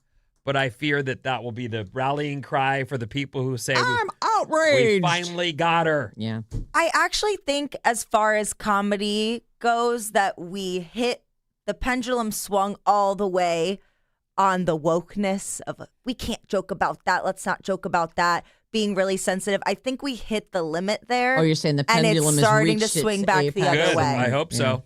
Mm. And I'm here for it. Well, because that's life. The pendulum swings. Did you see The Housemaid? I did. What did you think of that? I really enjoyed it. The Housemaid is a movie. It came out, I think, around Christmas time. Yeah, not long ago. This was Amanda Seyfried and Sydney Sweeney. Mm-hmm. So 2 big stars. And they're going to make a sequel, it looks like. Because the person who wrote the books has written more than one book. So the author, so I have not seen The Housemaid, but I have heard that it's a good movie. I saw part of it. Oh, did you? Oh, yeah. Oh, okay. Oh, and I actually think that I didn't get to the point. I feel like it was being set up. They show you some things that the wife does where you go, oh, she's terrible. Right. And they show you this person who's the housemaid and has a record and, You're starting to get a picture of where she comes from, but you don't see her do anything that bad or dangerous. But I believe the misdirection is I left before I got the unveiling of who Did the your wife real just bad- have it on or something? Or? No, she'd put it on and then she fell asleep and then I went, right. I didn't sit down here to watch this. I'm going to Not go. going to watch this. So I'm left. Yeah, you don't even know. I don't even think what you're suspecting is the twist that actually happens. Oh, really? Correct. Okay. The author of The Housemaid, the books that are the movie that stars Amanda Seyfried and Sydney Sweeney are based on, the author has revealed their true identity. The pen name under which the books are written is Frida McFadden. So, and there's a lot of speculation about this person because it is a pen name.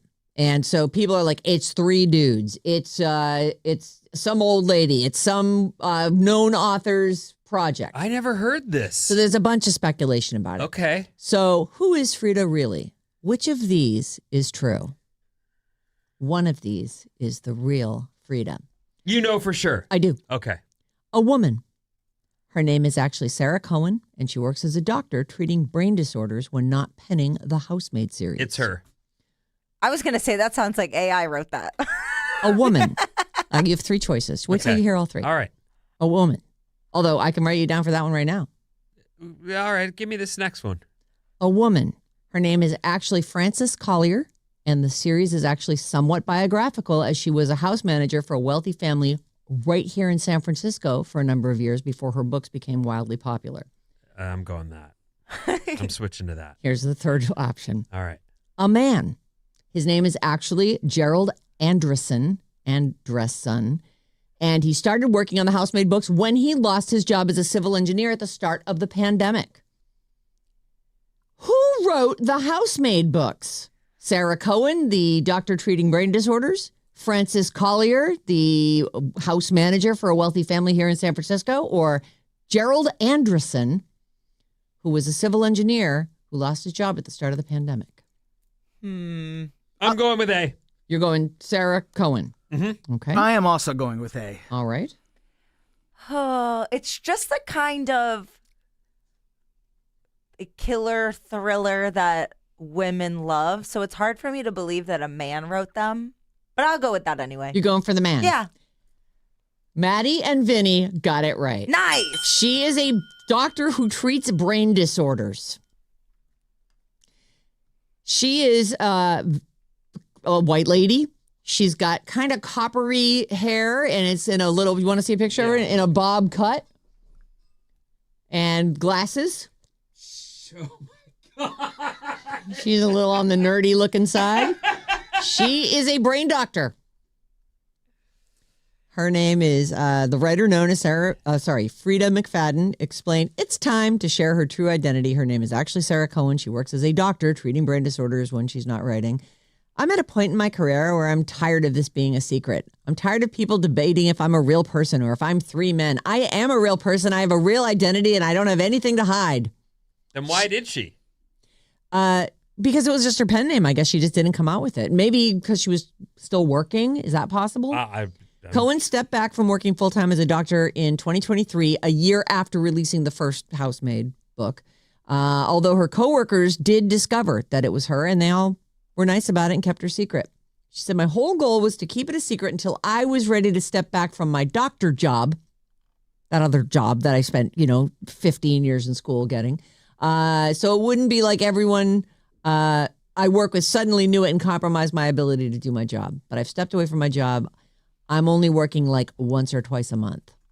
Good for her. Yeah. So the new movie, let's see, The Housemaid's Secret, based on her 2023 novel, The Handmaid's Secret, Paul Feig is returning to direct the sequel.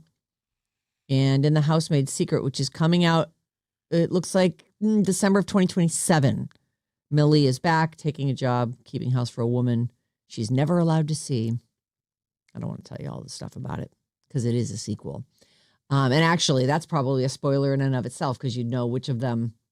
Don't even tell me. I'm just assuming one of them dies. I didn't get to that point, but there's definitely a misdirection happening, and you got to go with that. Yeah. until you know better, and then you go, I should have seen it.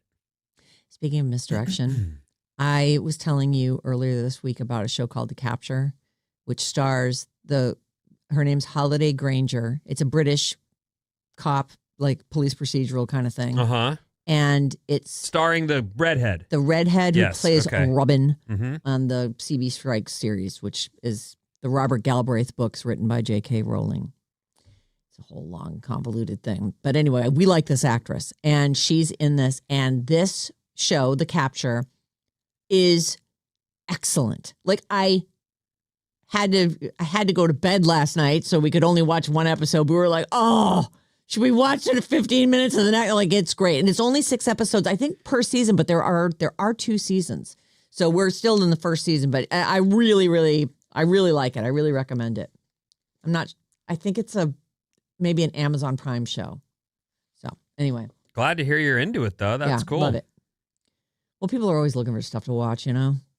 I'm constantly like writing down things that people are telling me. That book that I read, it's the latest Dan Brown book called The Secret of Secrets. As you go through this book, you're just sort of I should say, I'm just sort of letting this story, wash over me, and I'm reading it, and there's lots of direction and misdirection and things left sort of unexplained. Yeah.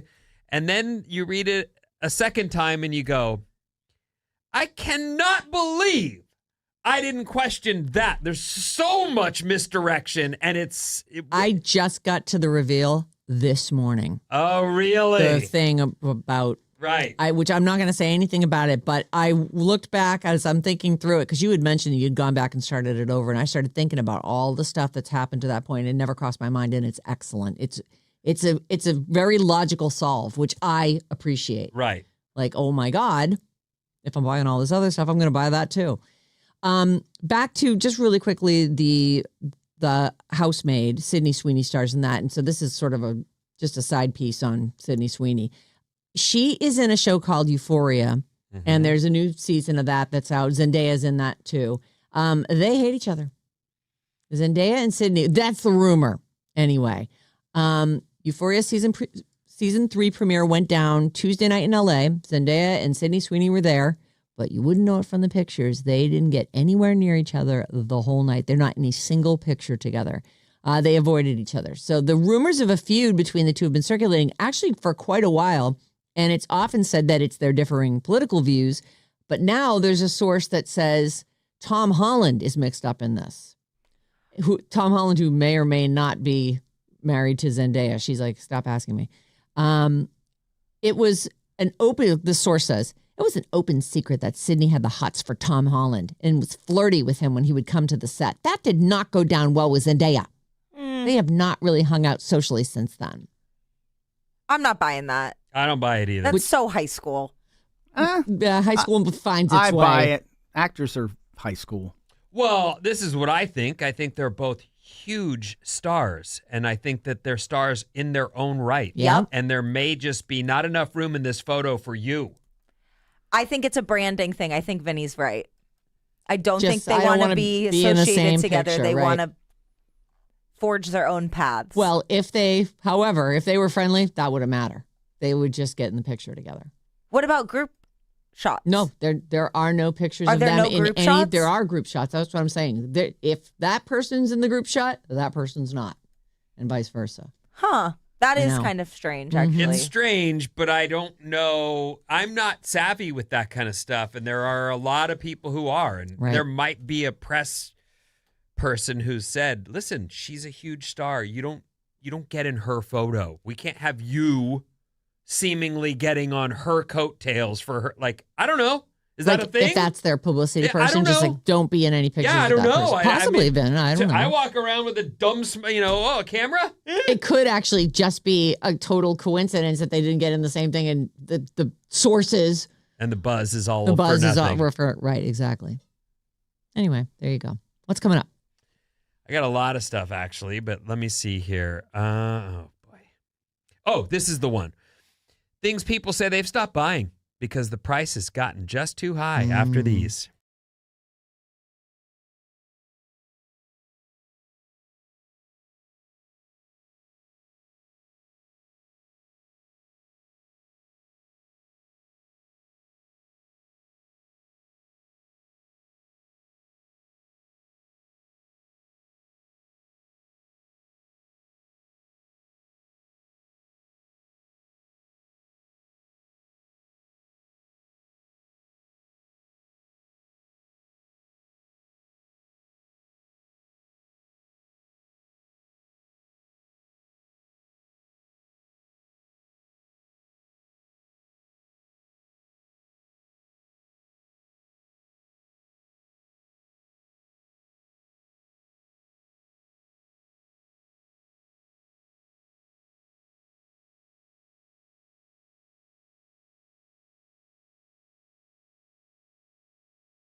Alice, 97.3. Sarah Vinnie, Alice's morning show. About a half an hour from now, your first chance today to score tickets for Benson the Boone. What's up, everyone? This Alice Report is brought to you by Fremont Bank. What if your bank did more than just hold your money? What if it helped you build your community? At Fremont Bank, your deposits help fund local businesses, provide grants to nonprofits, and support neighbors in need. Because when our community grows stronger, we all do. Discover FremontBank.com today. That's FremontBank.com today. Here's what's happening. Goofball.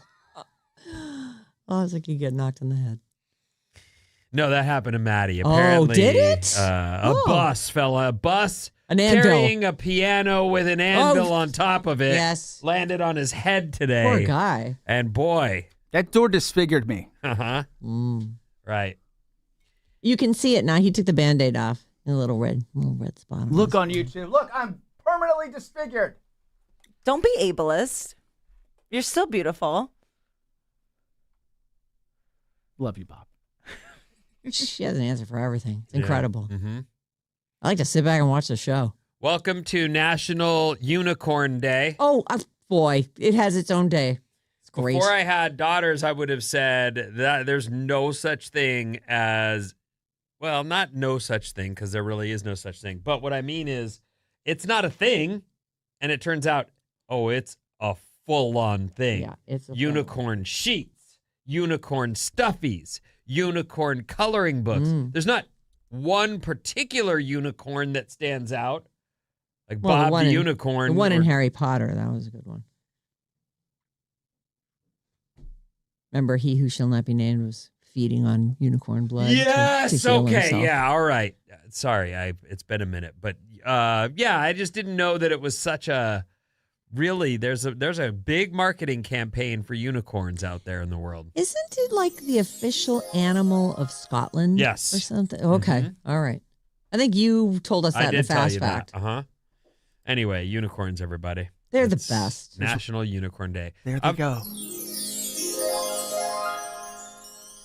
I love this kind of story just because it's quick, it's easy, and you can check yourself, and then you can move on with your day. Oh, let's check ourselves out. Let's do this. There are many important factors to consider when thinking about healthy aging, Okay. not the least of which is a fall risk. Oh. 1 in 4 adults over 65 falls each year, and many of those people require hospitalization, medical attention, or lifestyle changes due to the injury caused by a simple fall. Now, I've known this just having lifted weights and worked out and exercised my whole life, that balance becomes a big part of what kind of exercise you should be doing as you age. Right. And so this leads me to this particular story where they say, you should be able to balance on one leg for 10 seconds. Okay. The longer you can balance on one leg, the better. But if you can't do 10 seconds, there's work to be done. 10 seconds is longer than you think, too. You can do it. I know do you it. can. I'm doing I it know right I now. can too. When I saw the story, I did it for 30 seconds and gave up after that. But I did each foot. Oh, you did both feet? Absolutely. That's a good idea. I'll do my other foot. While 10 seconds is the goal, the longer you can balance, even up to 30, the better. It won't stop you from tripping, though, when you think about it. It's like, I think that's what it is. You know, everybody wipes out once in a while. Oh, my God. Not only is 30-year-old. Yeah, she's a kid. Actually, she's only 30 for one more day. And then she's well into her 30s. Tomorrow's her birthday. Bob is balancing her San Francisco Bay coffee mug on top of her head and standing in tree pose, still as she could possibly be. This is the same girl who put up on her. Take a picture and post her. Yeah, get a picture of her. Let's get it posted. Go around and get her full body. Yeah. Because honestly, she's behind she could be sitting for all you know. Back She's there. locked in though. This is a sight to behold. She went skiing or something just recently and posted a bunch of stuff where her whole thing was she was balancing her beer on top of her head. She was like, I don't care. Once in a while it would fall and get all over me. I just give me another beer. Put back I up would there. never risk a beer like that in my day, but good for her. Yeah. That's called alcohol abuse. Anyway, think about that as your day. You may not be able to, stop now. You might be in your car, but balance on one foot for 10 seconds. If you can, do the other foot. And if you can, pat yourself on the back and keep that up. Yeah. I can balance for a long time, but if I close my eyes, I fall right over. Yeah, it's hard to stay on one foot. Right over. Like right over. The second you close your eyes, you bite the dust. I just can't I don't balance believe it. anymore. You're fine. It becomes a whole new challenge with your eyes closed. Oh, it's so much harder with your eyes closed. So much harder with your eyes closed. That's what I've been working on more recently. But you just did it. I did You it, didn't but fall over. Practically. My foot was. And by the way, your new glasses look good. Oh, thanks. You don't like them. I am not used to them yet. Okay. I'm giving it the old college try. I was very bummed out yesterday when I got them. Why? Because they're just not like the fields are in different places. Like I have to go like this I have to have my head up. Oh, you're bummed at the lens. Yes. You're not bummed at the frame. They're not as comfortable as my old ones because they've got these little nose things, but I'm going to try and get used to them. All right. You got to give them a try, right? You got to get used to the new thing. I don't know. I've definitely done stuff where I went, nope, I don't like that. I know. I wanted to just put my old glasses back on, but I'm like, just try it. You got to give it time. I mentioned yesterday that prices are going up on certain things, and Doritos, are like $7. specifically, are like $7 a bag. Walmart is reducing the shelf space for these products because people aren't buying it.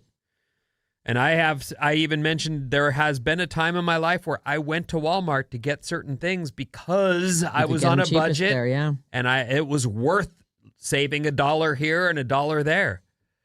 Someone asked the internet, what's something you've officially stopped buying in 26 because the price has become too much? At the top of the list, beer at concerts. I'm not paying $19 for a beer anymore. It's absurd. I would say I kind of get that, except that if you're a normal person that likes a beer and considers that a delicious beverage and you're only going to have the one, right, and you'll ride that little beer buzz you got for the night, it's worth it. If you're someone who needs to get wasted, that is not now it's worth $200. Yeah, now you're not, like, that isn't, no way. The thing is that at a concert, you pay $19 for a beer or $11 for a water. So, and you spill half the beer on the walk back. Yeah. Yeah. At least you can cap the water. Yeah. It's funny that drinks is the top of the list there because I have stopped buying mixed drinks when I go out for dinner. I'm like, no, I'm not doing that. I'll make my own drinks when I get home.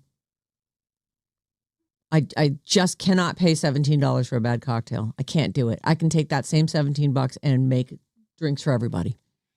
What's something you've officially stopped buying in 26 because the price is too much? Beer at concerts. And then at number 2, concert tickets themselves. They're so expensive now. now. I think it's not about the price because for an experience, I'm willing to pay what it's going to cost. The nightmare of buying tickets online and the mess that you don't know if what have I done? What is this? Is this a real ticket? Is this a ticket from the box office? Is this a secondary market? Right. Who's giving me this and who am I giving my credit card to? I do realize that, well, let me ask it this way. Who among us, there's 4 of us, 2 in this room, 2 in Studio 10 right next door, who among us has ever spent the night on a sidewalk to buy concert tickets? Just me and Maddie. I wish. I would if I could, rather than doing the Ticketmaster thing. Because honestly, you'd have a better chance of getting them. I worked at a Sears, and the times I needed to get a ticket for something, I actually told the person who ran the little Ticketron or whatever. What were those things? Was that what they're called? Ticketron? I think it was Ticketron. Yeah. So at Sears, people would like line up, and I would know there was a concert because there would be people. I'd show up for my shift in the morning, and there'd be a line out the door, and we weren't even opened. And so when the tickets went on sale, then people would be filing through the customer service area, and I'd be like, "Hey, give me, Vinny, here's the money. Get me a pair." What show did you wait in line for? I did this because I ended up working for a ticket scalper lady. She ran out. She had a little store in the strip mall near my house. Her name was Megan, and a ticket store or some other kind of store? It was Megan's Tickets. Oh, funny. And she used to supply us with money, and say, I want you to go spend the night. And I bought tickets for the Purple Rain tour for Prince. This was the Born in the USA tour for Bruce Springsteen. And she would give us enough money and say, I want you to get 10 friends. And I want you each to buy 6 tickets. Get as much as you can. And if you're done, get back in line until the money's gone. So we did this, but really it was about being out at night. Yeah. For me. With someone else having bought you some beers. Yeah, I mean, we partied and laughed and enjoyed it, and it was a great time. So I thought it was a great experience. Megan's Tickets. Yeah. That is so funny. And after all these years, the first time I've heard that she had her own little outlet store. No, she had a little spot. You'd walk in and she had a desk there, and you'd say, I would like tickets to Bruce Springsteen's tour when it comes to Long Beach Arena. And she'd go, hold on. She'd pull out she Here's was what I running a got. business. She's the early day bot. She used to be a StubHub. Something. I don't know what she does now or if that continued. I think computers probably ruined that for her. Well, now anybody can get on from anywhere and wait in a virtual line. Red meat. Oh, is it really expensive now? I don't eat that much red meat. It is. I like to have a steak on Sunday, and I've stopped getting them. Oh. Only when they're on sale, when they're in the reduced meat. I always look in there for. When they're a little gray around the edges? Yes. That's meat. There's nothing wrong with it. It's a little gray. It doesn't mean it doesn't taste delicious. I Once you've love the cooked off way the Maddie gray. treats himself. It's nice to It he is. Always, I Yeah. like to treat myself. I like a little around steak. a sausage. Fast food prices are basically restaurant level now, so I'd rather just cook at home or grab something local that's actually better. The interesting thing about fast food is the best places have lines into the lot, around the lot, Yep. and circled, and people still wait. Mm-hmm. In and out. Still Always has a has a line. giant line can you imagine? Every single time. And not what just the in the money front that door. lady's- It's all the way around with the cars. It's just crazy. It's just one owner of that. They don't franchise them, huh? She's the lady. The lady that owns it is the owner. She's got to be a billionaire by now. Can we find that out? What is the net worth of the person who owns the In-N-Out franchise? I think, is Bob doing it? Okay, Maddie, don't do it because we want you to guess. Okay. I have it. You have her Lindsay net worth. Snyder. Lindsay Snyder. Oh, Net boy. worth- Oh boy. I'll say 1.9 billion. I'll say 1 billion. What did you say? 1.9 billion. You said 1 billion? I'll 1 go billion. 999 million. Oh. 8 billion. Oh my goodness The gracious. thing that's 8 interesting billion. I to should have guessed me higher. Yeah. is if we were vacationing, I forget what town we went through, but we were down south, and we pull in and it's another day, just another day at In-N-Out. Mm-hmm. And the line was a mile long. Yep. And we're sitting there going, I cannot believe every single one they open has a line like this all day, every day. Yep. Of course she's worth $8 billion. Of course she You is. can't sell that many burgers, and they've got a recipe too, so it's not like she has to overthink it. No. This Right. is what we do. It's actually a really simple menu. It's there's the whole secret items and I mean the whole thing from the building looks the same at Every each single building. one. The outfits are the same. There's no extra thought needed. Yep. Just do what you've been doing, And it works. Forget fast food. It isn't fast food. I mean, it is technically fast food because it is what it is. It's Burger and fries. Little burger and fries. But it takes forever to get through the line, then forever to get your food. Mm. And it's not fast. You'll spend your whole lunch break there. Yeah.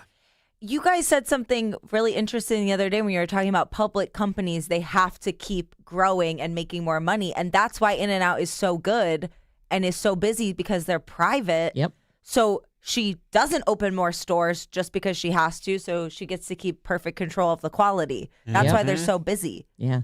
She's always got the she's a Christly, isn't she? I bet she gives a lot of Yes. money to charity. There's all these little Bible verses on all this. You eat all the fries and there's a Bible verse at the bottom. Or just, the numbers that indicate where the There Bible is. Yeah, like if you look on the cup, there's John, I don't know. 3:16? Sure. Okay. Probably. But there's a little, and they're on all their little plastic and paper items. On the list of things that people stopped buying because the price has gotten too high, Netflix. After 14 years, the prices have gone up a second time in less than 2. Yep. Other streaming services are also getting a bad rap, including Spotify. The rates are climbing too fast. Spotify is really expensive. We have a family plan, but we have the one where only one person can be using it at a time. Yeah, like we all have access, but because the one kid is basically, I'm like, you should just get your own because you're always on it. I do have my own, Mom. It's mine. Right. I got it. All right. I mean, what don't you get about it? He's got his own. The music. I don't get the music part of it. He does have his own. Netflix is, in my opinion, I realize they're continuing to raise the prices, but it's the same thing YouTube did, which is they ventured into sports, and that's costly. Mm-hmm. And if Netflix is going to be in Major League Baseball, they're going to have to raise their prices to be able to afford bringing you live sports and other live events that they pay a premium for that stuff. And while I personally, living here in San Francisco in the Bay Area, want to watch my Giants on my local channel, I can see if you're outside of a big city and you don't have your own team right there, Portland, I think of other places, whatever game you get through Netflix is worth a watch. It's all you're going to get. So I can see why people are kind of going, well, do I want Netflix to have baseball? Probably. I can get that anywhere. I have my computer or my phone. Where's my? Oh God! And we're out of things that are too expensive. 800-400-3697. Everything else is perfectly reasonable. You know what's free? Texting us. 310. If you're putting on socks while standing was an Olympic event, I think I'd make it to the medal round in my weight class. I love that. Honestly, every morning I stand on one foot, pull my sock on, and try to do it without putting my foot down, and then without biting it. Right, exactly. Well, I mean, I would just let go of the sock and put my foot down. Okay. But yes, I suppose you could bite it. But I've always tried to do that. I think that's kind of cool. I have slip-on shoes though now, so I don't really have to. Because I used to stand and try to tie it onto my foot and do the whole thing. Whatever, it doesn't matter. You're good. Age is going to get you no matter what you do. 510. I just want to point out that In-N-Out has always been cheap and has always been paying their workers well above minimum wage, and she's still worth $8 billion. Yeah, imagine that. Hear that, McDonald's? Well, they're a corporation, and they have to make more and more and more money. Well, they're a public corporation. You can buy shares of McDonald's. I don't think you can buy shares of In-N-Out. Forever, In-N-Out, I want to say I grew up in Southern California. I knew of 2. There was one in Mission Viejo and one near the LAX airport. Those are the 2 I knew of, and I would get to those, once a year or something. But you'd make a pilgrimage for them. But the word on the street was In-N-Out's the best burger you're going to find, and they've grown slowly. Mm-hmm. It's only now that the growth rate has increased. But I feel like there are, even when I moved to Northern California, I had only lived in California for a year, and that was the only place I'd ever seen them, and we had to drive to get to one. It was and wait through the giant line, and it was because my cousin knew all about them. But there was one in Rohnert Park. It's still there, obviously. But we would once in a while get in the car and make the hour drive north to go get In-N-Out. And then now there's a few that are way more accessible. There's one in Mill Valley. There is? Yes. It's supposedly, the only In-N-Out without a drive-thru. They build the exact same building in every place, and it has a drive-thru window and all that stuff, and there is no drive-thru. Because they didn't want people backing up out onto the street. But something about Mill Valley had its allotted number of drive-thrus. Oh. There's a McDonald's close. Mill Valley. I mean, listen, at least the traffic's not backed out onto the street. Yay, Mill Valley. But it's funny because they were like, they didn't change the plans for the building because of that. They just. Well, that's what I was trying to say a minute ago is everything is the same at every single one. There's no extra thought. You don't know where you are. Right. If you get into one of those, you could walk out in any one of all the places. You turn around and you're like, how did I get to Mission Viejo? Good on them. That's cool, It's a portal. Mm-hmm. All right, we're going to take a quick break. When we come back, Benson the Boone tickets.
Ding-a-ding-a-ding-a-ding-a-ding. Ding-a-ding-a-ding-a-ding-a-ding. Alice, 97.3. Sarah and Vinnie, Alice's morning show. How about some Benson Boone tickets? Anybody want some? Yes, please. I would love the boon. You want the Boone? Take the code word SHINE, SHINE, to radioalice.com, and you'll be in the running for Benson Boone tickets. August 7th, SAP Center. The word this hour is SHINE. Take it to radioalice.com. Mason has another word for you at 12:05, and it's Jane with another word at 5:05. So lots of chances to win. This hour's code word is SHINE, and these Benson Boone tickets are courtesy of Golden Voice. Call or text us, 800-400-3697. You can email us anytime, Sarah and Vinnie at odyssey.com. But tomorrow at 7 a.m., we're going to be solving listener problems, and that's a separate email. That's badadvice973@gmail.com. If you've got any kind of problem, we like them all, big and small. We like to turn them upside down, shake them out, see if the answer's in there. We do got you. It's true. Solving listener problems for 18 years. The Sarah and Vinnie Show's Bad Advice tomorrow, 7 o'clock in the morning. Badadvice973@gmail.com. For some of us, our credibility is hard-earned. Yeah, Bob. What? Nothing. NASA shared the Artemis 2 cruise wake-up song playlist. NASA. Oh, okay. So All right. and by the way, they did this on Spotify, but they shared the wake-up songs. This is each track was selected by the crew, continuing apparently a tradition that started like 50 years ago. Whenever they would go into space, it'd be like maybe there's like, it must be hard to keep track of what time it is. Sure, the time out there is whatever it was where you left the Earth. Like if you were all on Florida time, you feel like you're tired, but it's daytime on the other side of the planet. Oh, they're gonna land. Didn't we say where they're landing in San Diego Tomorrow night? But they've been in touch with Houston the whole time. Oh, so maybe they're on Houston time. I would think it'd be Houston time. So they probably tell them now's the time to rest. I don't know if they do it in shifts, but I don't either. But maybe you would want to all do it together because one person being awake while three others are asleep might be hard on that person or something. I don't know. But anyway, they have all these wake up songs. And I guess this is something that's a tradition that started like 50 years ago. So I think they've probably already done today's. When I looked this morning, they hadn't yet done it. So I'm going to just peek really quick. See if they added one for today. They did. Today's wake up song was a song called Lonesome Drifter by Charlie Crockett. I don't know Charlie Crockett. I don't either. And actually, I know a few of these, but I don't know all of them, that's for sure. Queen and David Bowie's Under Pressure was yesterday's wake-up song. That is a hit. Tokyo Drifting, Glass Animals, and Denzel Curry. Another hit. The day before that. Let's see. The first day was, I don't know Young and Sick. Do you know them? Nope. Sleepyhead was the name of the song. So they woke up with that. And these are all, I looked it right up on Spotify. Boom, it was there. So the Artemis 2 wake-up songs, if you want to look. They've got, on the second day, they woke up to Green Light featuring Andre 3000. It's John Legend with Andre 3000. In a Daydream, Freddie Jones Band, Pink Pony Club, Chapel Roan. Working Class Heroes, CeeLo Green. And something called Good Morning by Mandisa and Toby Mac. And then the Tokyo Drifting, Under Pressure, and today's song was Lonesome Drifter. So, do you want to hear some from the Apollo 11 mission that went to the moon? Sure. Oh, is this a tradition? Yeah, so they would take up a recorder, like a tape recorder, and listen to music. That's how they did it back then. On a cassette. They would listen to the cassette. So Apollo 11 listened to Glenn Campbell's Galveston. Oh, boy. Barbra Streisand People. Need people. Really bad. 3 o'clock in the morning by Lou Rawls, Peggy Lee, Everyday People, Blood, Sweat, and Tears, Spinning Wheel. Oh, I like Everyday that song. People's a good song. Yeah. Chad and Jeremy, Everyone's Gone to the Moon. I don't know any of these. You might recognize some of them. Some of them are. And then pretty a couple others. classical music songs. Yeah. Apollo 11, listen to 2001, A Space Odyssey, the theme from that. Oh. And Apollo 10 liked the Rat Pack stuff. They listened to The Best Is Yet to Come, Tony Bennett. It's a nice to go with traveling, Frank Sinatra. And Come Fly With Me. Oh, how fun. Yeah. So it is a long tradition. Yeah, 50 years of tradition, they're saying. So these are the songs that they picked so far. The final song will be tomorrow morning, and then sometime tomorrow night is the splashdown, tomorrow evening. So there you go. And you said they're going to land down in San Diego, yeah? Yep. That's fun. Olivia Rodrigo. Yeah, we want it to be fun. Fun. We want the whole thing to just continue to be fun. It's been We're fun. attached to these people now. Let's keep it fun. NASA. You know how we decided we were always going to name a new person Bob, and then no one would miss the old Bob because Right. the new Bob would be right there. It's hard when you get to know these people. I mean, we saw their sitcom, so it'll be difficult. Oh, Let's keep it fun, Houston. Bob came in and put us both in a headlock within a day.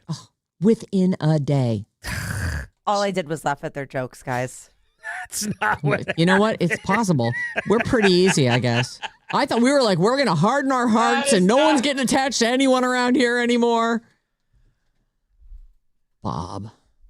Olivia Rodrigo is releasing a new single on April 17th. I'm pumped, low key. At my house, we love Olivia Rodrigo. So is that next Friday? Yes. Okay. Yeah, it must be Friday. Yeah. What date did you say? The 17th. I think it's Friday. Today's the 9th. Yes, it's next Friday. Not tomorrow. Next Friday. It's called Drop Dead. She is also, hold on, let me find it here. She's going to be hosting and the musical and the guest musical for guest. SNL. Coming up here in a second. Let me find She the is a exact thing. very talented, Very. And I say this because I just wouldn't have expected it of her. That's my bad, I guess. But she has been an actress on Disney shows for years. So she can act. And one of the shows we watched, we were actually at the Disney place in Hawaii. Is that Alani? Yeah. We were at Alani in one of the channels you get. Big surprise. Is the Disney Channel. And we're watching all of these shows, including something called Bizarrevark, which she's on, and a couple other things that she's not. But either way, everything I saw of her, I went, oh my God, this young lady is really talented. Yeah, it wasn't like she was out of nowhere when that big record came out. Right. But it was a departure because it was, when I think It was Disney grown-up kids, stuff. it was grown up topics. And even though she was still pretty young. So Jack Black just hosted last week with Jack White. That was a great show. That was the highlight of the season so far, in my opinion. That was really, really good. Both guys were into it, and they really did a great job casting that. Coleman Domingo, who he's going to make his hosting debut this weekend, and his musical guest is Anita. So Coleman Domingo, I know from Fear the Walking Dead, but he is popping up in a lot of stuff recently, and it gets in like bigger and bigger things, and he's good. Oh, I know this guy. Great looking black Yeah. guy. Yeah, he was in The Running Man and The Four Seasons. Oh, he's great in the Four Seasons. Yeah. Oh, that's right. Yeah, I didn't see that. He will be in the Michael Jackson biopic. Oh, he's the dad, I think. Doesn't he play Joe Jackson? Joe Jackson, yeah. He was also in an amazing movie that came out in 2023 that nobody's seen called Sing Sing. It's about the prison. It's yeah. about a theater program at the prison. It's based on a true story. Oh my God, It has an funny. amazing backstory. They absolutely butchered the release of the movie, but if you're interested, you should definitely watch it. And he stars in that, and he's amazing. So Coleman is making his hosting debut this weekend. So this would be day after tomorrow, April 11th. Musical guest Anita, who I feel like I've heard of, and she probably had top 10 songs that we've played, but I can't pull one out of my. Coleman Domingo's been in a ton of stuff. You will recognize him. Yeah. Anita, on the other hand, anybody? Anitta. It's Brazilian funk. Yeah, Oh, I don't. Pop and Beautiful. reggaeton, coupled with major international collaborations. So Yeah, I don't know her. She's a world singer. So in May, they're going to close out season 51, which is what they're on right now on SNL, with 3 shows. And so the final 3 hosts are Olivia Rodrigo. She'll be a first-time host and third-time musical guest on May 2nd. Matt Damon will be the host, and Noah Khan is going to be the musical guest. I like that Noah Khan. That's the Stick season guy. That's May 9th. And then the season finale, which they're not telling me the date on, but is sometime in May, is Will Ferrell hosting for the 6th time with Paul McCartney, making his 5th appearance as the musical guest. I saw Noah Khan. Is it Khan? Noah Khan? I've been told it's Noah Khan. I saw him talking Even though it's to spelled Kahan. he was on a podcast and he's talking to this podcaster guy and he's talking about being an artist and how as a person who puts his heart into his art, it's not only way more painful when someone doesn't like what you do because it's you. It's your heart, it's your thoughts, it's your dreams, and if someone dismisses that or worse, hates it, Yep. they hate you. Yes. And he was talking about the struggle of when you can't get your feelings put to words in your music, you feel like a loser, or he's saying this I can't about express himself, myself, because right. I'm not the very job I'm here to do, which is to express these thoughts and feelings I have so others can relate and enjoy. He's like, when I can't do that, I feel like a loser. I just really loved hearing him talk like that. Yeah. Because he's right. That is actually beyond just Noah Khan. That is something to keep in mind when you are trashing someone online, and when you have nothing but mean things to say about other people. Like, beware, there is a human being behind everything around you. Noah actually says in this podcast, I wish I could name check it so you could go see it, but I cannot. He says to the podcaster as he's discussing his art and, this feeling of failure when people don't like what you've put, hard work into. Right. He said that goes for any art person. How funny. It goes for the actor who's done their best work and people trash it, or a podcaster and the podcaster's nodding along because it's true. They're like the show we do, we're us. I'm pretty sure it was Jay Shetty. He's huge podcaster. Is he like an Indian guy? Yes. Oh, then that's the guy. Yeah. Okay. Yeah. It's a great, I only saw 3 minutes, so it may have sucked right after that. Just kidding. But, Sorry, Mr. Shetty, sir. but the part I saw was riveting. I loved it. Yeah. That's nice. We've had a lot of very So inspirational he's going to words from be on people this SNL, morning. you say. Sorry, I took you from... Who were we talking about Noah again? Kahan. Noah Khan. He is with Matt Damon on May 9th. And the finale this year is May 16th. That's when Will Ferrell and Paul McCartney will be on. So it looks like from April 11th to May 2nd, nothing. And then 3 in a row and they're done for the season. I do have time. The Price is Right. They're going to do a movie about this. Here's your title. Here's your headline. Price is Right drama to showcase models fight for their rights against Bob Barker. Yeah, this is weird because we only knew that show as when you had a sick day. Mm-hmm. As children, that was Yeah. the only time we ever saw it. And you didn't so much like it as it was the only option It was you had. on. Yep. And then you certainly weren't aware of what a workplace would be like or how people get along or what might be going on behind the scenes because you're just a kid with a cold. Yeah.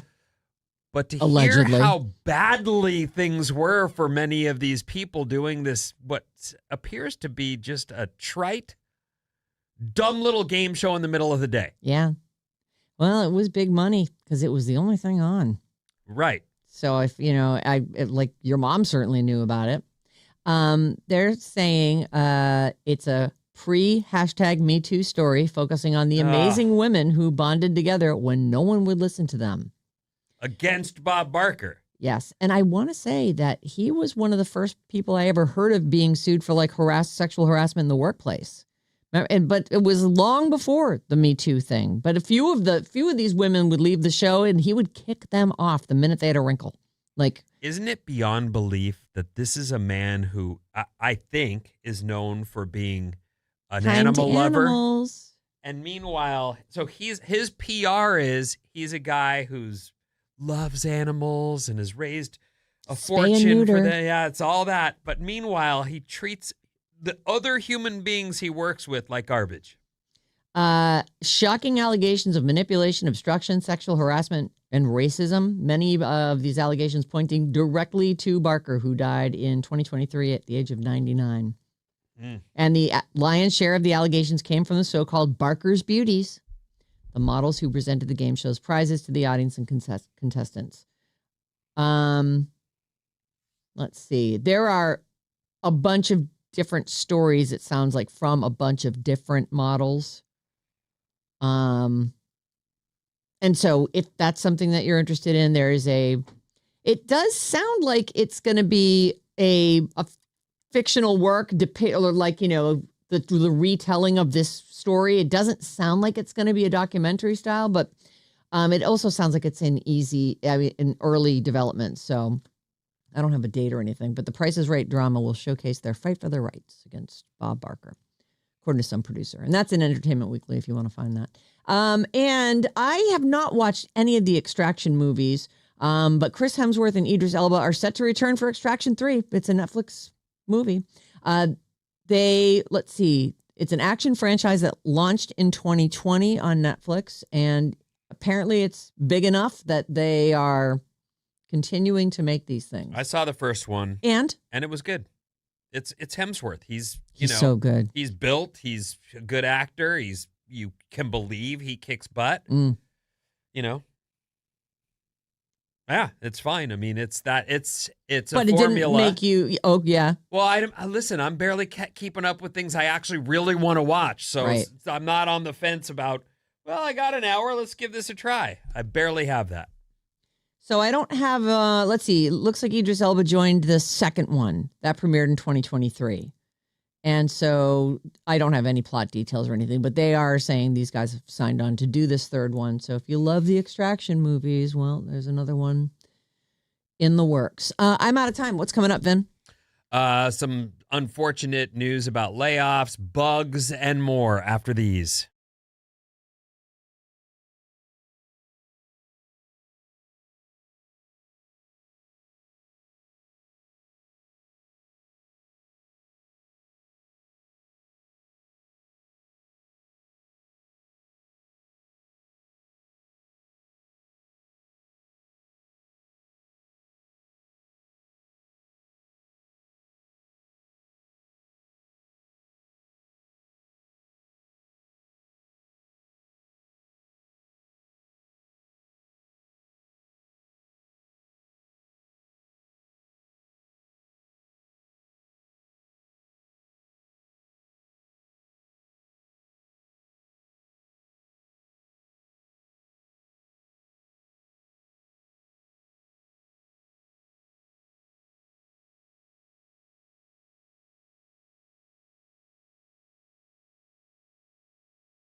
A feather like a feather, yeah. Alice, 97.3, Sarah and Vinnie, Alice's morning show. You can watch video clips from the Sarah and Vinnie morning show on our YouTube channel. Yeah, we're one of the cool kids now. We have a YouTube channel, so you should go check it out.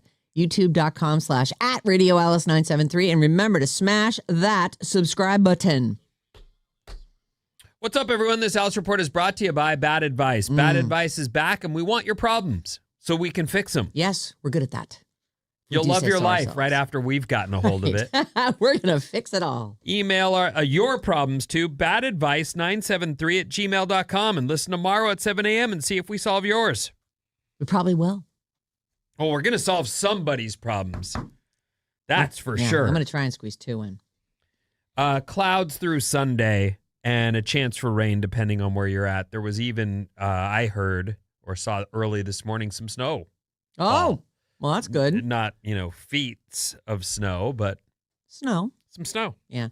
It was, I had my wipers on a few times this morning on the way in, just like a heavy mist. Yeah, I just mostly saw wet ground, but I didn't get any.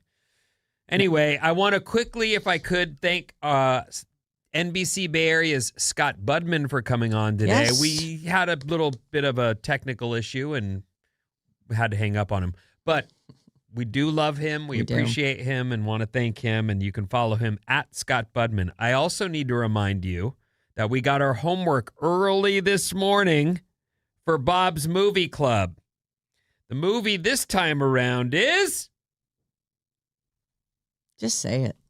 The Notebook. Vinny's so pleased. He's so happy he couldn't even get the words out. You know what? Do you want to watch it together? I'll watch it today too, and you and I can sit and we can live tweet together. I will do that if that's what you want to do. I do have some time to myself. Today is National Gin and Tonic Day, along with National Unicorn Day. I was never a gin guy. Yeah, gin makes me angry, but there is something really crisp and refreshing about a cold G&T on a hot summer day. There is? Oh, yeah. They're nice. You like a gin and tonic? Nah. I like it. Maybe one day. Although I'm past that. I'm like, no, it makes me mad. They're good, though. But I am an angry drunk on them. Well, there's definitely different. Mm-hmm. Tequila, I'm tripping. Vodka, I'm fine. Rum, I'm happy. Huh. Yeah. Gin, I always felt was like your dad's drink. And it definitely is it's not smooth. It's like a piney thing. The pine is absolute. Yes, I definitely agree with you there. But I remember get smoother. If Take a couple had sips. Gin, I was like, gin? You steal that from your dad's liquor cabinet? I know, it doesn't seem doing? like a kid drink at all. No, not at all. Yeah. Actually, no drinks are kid drinks. No, You shouldn't be that's drinking, actually kids. very true, Vinny. Good point. You know what kids drink? Milk. Yep. Or just water. Water's great. Yeah, water's great too. You're right. Okay. Unfortunately, GoPro, a company right here in the Bay Area, I believe in San Mateo, will be laying off 20% of its staff by the end of 2026. They've already started. It looks like. So if you know someone that works there, because they're right here in San Mateo, you know, take them out to lunch. Take them out to lunch. Be extra kind. And this isn't the first round of layoffs, and unfortunately, they're in a business that is highly competitive, and whether they were first or third, they're the one I know. Right. The camera that's, and they were a big deal for a while. There are guys who get incredible footage on mountain bikes and surfing, and I just have never been a camera guy myself, so as much as they're sort of aimed right at me. Mm-hmm. It's not anything extreme. Yeah, I mean, I just don't though. I didn't grow up with that. Right. What I grew up with was, if you want to hold the camera, I'd love pictures, but I'm not carrying that around. I'm gonna skate. Yeah, I'm doing the thing. Right. I know these days everybody's got but that's the thing. Everybody's got their phone. Everybody's taking video all the time. People aren't necessarily thinking to themselves, I should really just strap a camera to my head. I wish I'd done more of it because I certainly know of one video for sure because I saw it. It's there I am blasting airs on my skateboard, and I'm thinking that is rad. How do I get I can't get a copy of this. Okay, bye. And so now it's all in the glasses, like the Meta glasses, the Meta Ray-Bans, whatever. Like those do take pretty good video. No, and you also, when you've got a video on your phone, you can say copy, and you get 2 of them. And now you got, you want one here? Here you go. Send one. Post it up on all your social media. So somewhere there's a VHS tape. Oh, we had Or a beta. We had so much video of our kids on like several different kinds of videotape recorders that we wound up just digitizing everything. I had stacks of video VCR tapes and then all these other different formats of tapes, and we just got it all put onto a hard drive, which I don't even know where the hard drive is. Somewhere at my house. I'm sure. Well, I'm sure John knows. Let's hope, fingers crossed. But the kids like it. They like to look back on all that stuff. And we couldn't play it for them because I'm like, I don't have a way to hook that camera up to this TV. What are you talking about? Spring is wonderful. Yes, it is. But it's also the beginning of bug season. Oh, yeah.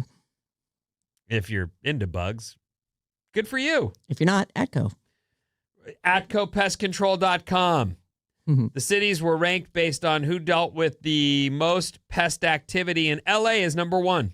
Oh. San Francisco came in second. Really? We're not second. Yeah, I was going to say. Go to the South in the summer. You walk through bugs in your mouth, in your eyes. They're everywhere. I can't believe that California, like, why? Because we have ants? I always look at us as not having a bug problem. I know. I compared to feel back like, east. Jesus, we'd get eaten alive. We go camping and just come back covered in what looked like chicken pox. Well, this list is full of crap then. Yeah.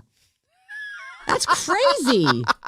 And You're actually, right, down in Florida, man, the mosquitoes are like as big as your hand, and then they've got these palmetto bugs that are just giant cockroaches everywhere, and spiders the size of your fist. Oh, poof! The other day, I got a spider because I'm trying to be a do-gooder, and this spider was in my bathtub. Yeah.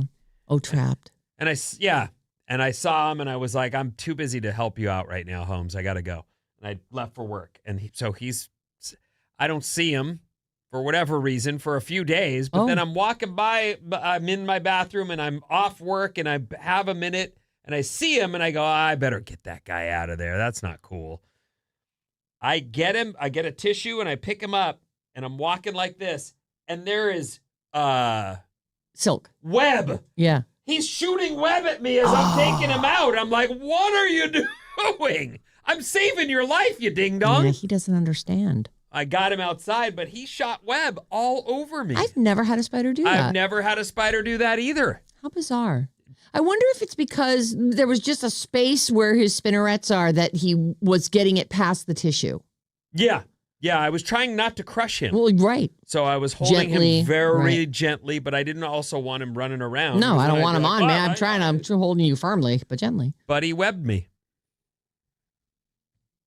The end. I don't mind being webbed. No, I was fine. I got him outside, and then, I went on with my life. Yeah, like John gets really mad if he walks through a spider web.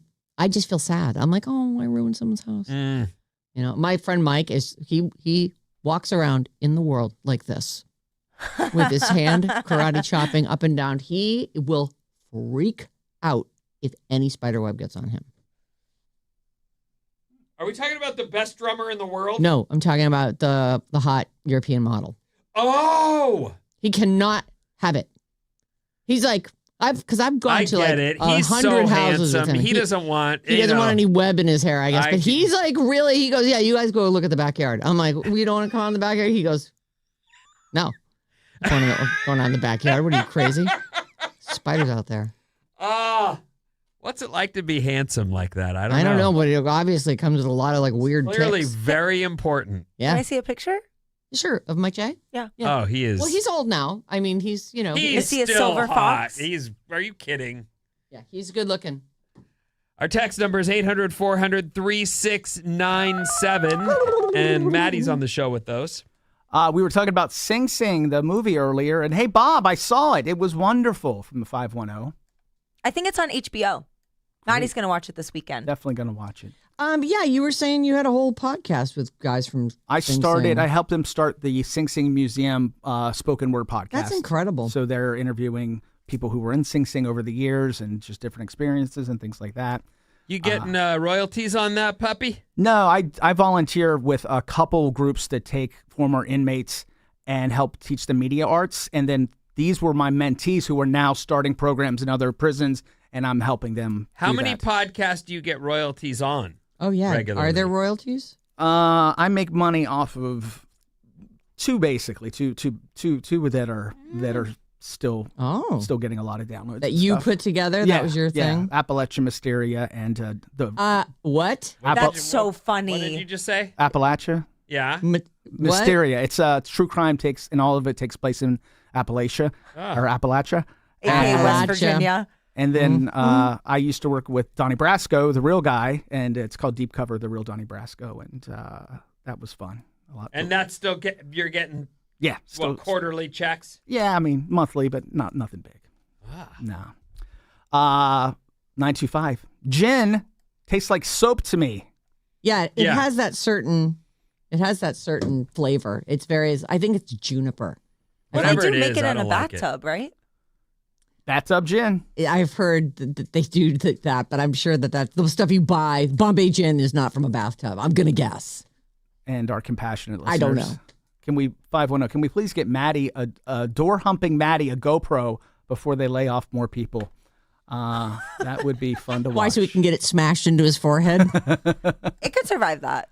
Yeah, Probably. They do a lot of stuff there. All right, time to play a game, everybody. How old is that guy? How old is that guy? I'm about to find out. All right. All these people having birthdays today. All right, first up, Maddie, you're first. Kristen Stewart. How old is Kristen Stewart? Who's that? Oh, by the way, Vinny, you come into this game with 2 points and Maddie comes in with 1. Okay. Kristen Stewart is Bella from Twilight. And she's Oh. been in a million things, though. You know Right. her. I'm going to Kristen say Stewart. 39. 39. 38. 38. She had an affair with Liberty. Mutual's husband. Yes. Liberty, liberty, liberty. Liberty Bibberty. What did we say? 40. 40. She is 36 years old, and that is, Bob, did you say 38? Yes. You get the point. All right, you're on the board. Let's see. Next up is Dennis Quaid. How old's Dennis Quaid? Dennis Quaid, I think I actually gave you his age earlier today. When we were doing the how far apart in age is this person, this celebrity, and they're You did. Yep. I think So- he's 73 today. 73 today. What do you think, Ben? 75. 75. 72. He's exactly 72. Dang it. That is 2 points for Maddie. I pay attention. How old is Lil Nas X? Gonna take my horse down the old town road until I ride till I can't no more. I don't know the words. He's still in rehab? I don't know. I think so. Finny, you're up first. How old's Lil Nas X? He is 26. I'm going to say 28. 28. I was going to say 28. You want to go in the middle? I guess I'll say 29. You should have gone in the middle. He is 27 years old. That's a point for Vinny and a point for Maddie. The Well, don't help me cheat. Well, I was trying to help you cheat. Yeah, I could tell. Oh, really? Yeah. Why don't you go in the middle? Oh. Maddie has 4 points. Vinny has 3 points. Bob has 1. I like that you didn't take me up on my cheating opportunity. I don't like to cheat. Dakota Fanning's younger sister, Elle Fanning. Love her. Yes. How She's old the is moment. she? And Maddie, you're first. She is the best and the great. She is absolutely great. Jeez, I'm going to say she's 35. 35. All right. Well, she's the younger sister, right? Mm-hmm. I think she's like 30. 30. What do you think, Ben? Did anyone say 31? No, they did not. 31. She is 28, and that's a point for Bob. 4 for Maddie, 3 for Vinny, 2 for Bob. I only have a couple of these left. How about Rudy Huxtable from The Cosby Show, Keisha Knight Pulliam? How old is Rudy? She was the cute one, and then she got a little too old, and they replaced her with an even younger little girl. Olivia, Raven Simone. Yeah. Oh, yeah. So how old's Rudy? How old's Keisha Knight Pulliam? And Bob, I think you're first. Raven's definitely in her upper 30s. So I'm going to say 42. 42. What do you think, Ben? 40. 40. 43. She is 47, and that is a point for Maddie. I know. I think he's got ahead of you guys, but we're gonna go Miranda What on do you mean sex. you think? Well, he's ahead, but I'm trying to see if anybody can catch him. I think he's catchable by you All right. if you get this exact. Miranda on Sex and the City, Cynthia Nixon, the redhead. She actually ran for governor and lost in 2018. Of all of New the Sex and the City ladies, is this your least favorite? No, I like her, but I guess she is my least favorite because I do like all the other. If I had to cut one of them, I'd cut her. Okay. The internet has really come around on the Sex and the City women. Everybody hates Carrie now, and they're like, we were doing Miranda so dirty. She was so reasonable. She had a job. Well, she was definitely the one who seemed to have all her together. She's the most. grumpy AF, though. Yeah. Yep. Well, I don't like her bad attitude. And poor Steve. I know. Put it Yeah. out, lady. Yeah, leave him alone. All right. How old is Cynthia Nixon? I think it's you, Vinny. 70. 70 years 70? old. All right. What do you think, Maddie? I'll say 60. All right. 59. 59. She is exactly 60. Oh! And by a score of 7 to 3 to 2, Maddie is on the show. Take that door. He's on the show, there's Maddie. He's on the show, there's Maddie. Starts the show with a loss and ends with a win. Goodbye. Keep it here on Alice All Day. We have a chance to win Benson Boone tickets 12:05 and 5:05 with Mason and Jane. Tomorrow at 8:05, we have another chance at the Napa Valley Wine Train tickets. Today, you got your assignment for Bob's Movie Club, and that is The Notebook. Yes, the classic from the early 2000s. So good. Vinny, I cannot wait to hear your thoughts on the movie you swore you'd never see. I can wait. And all day tomorrow, it'll be Friday. We'll see you then. Thank you.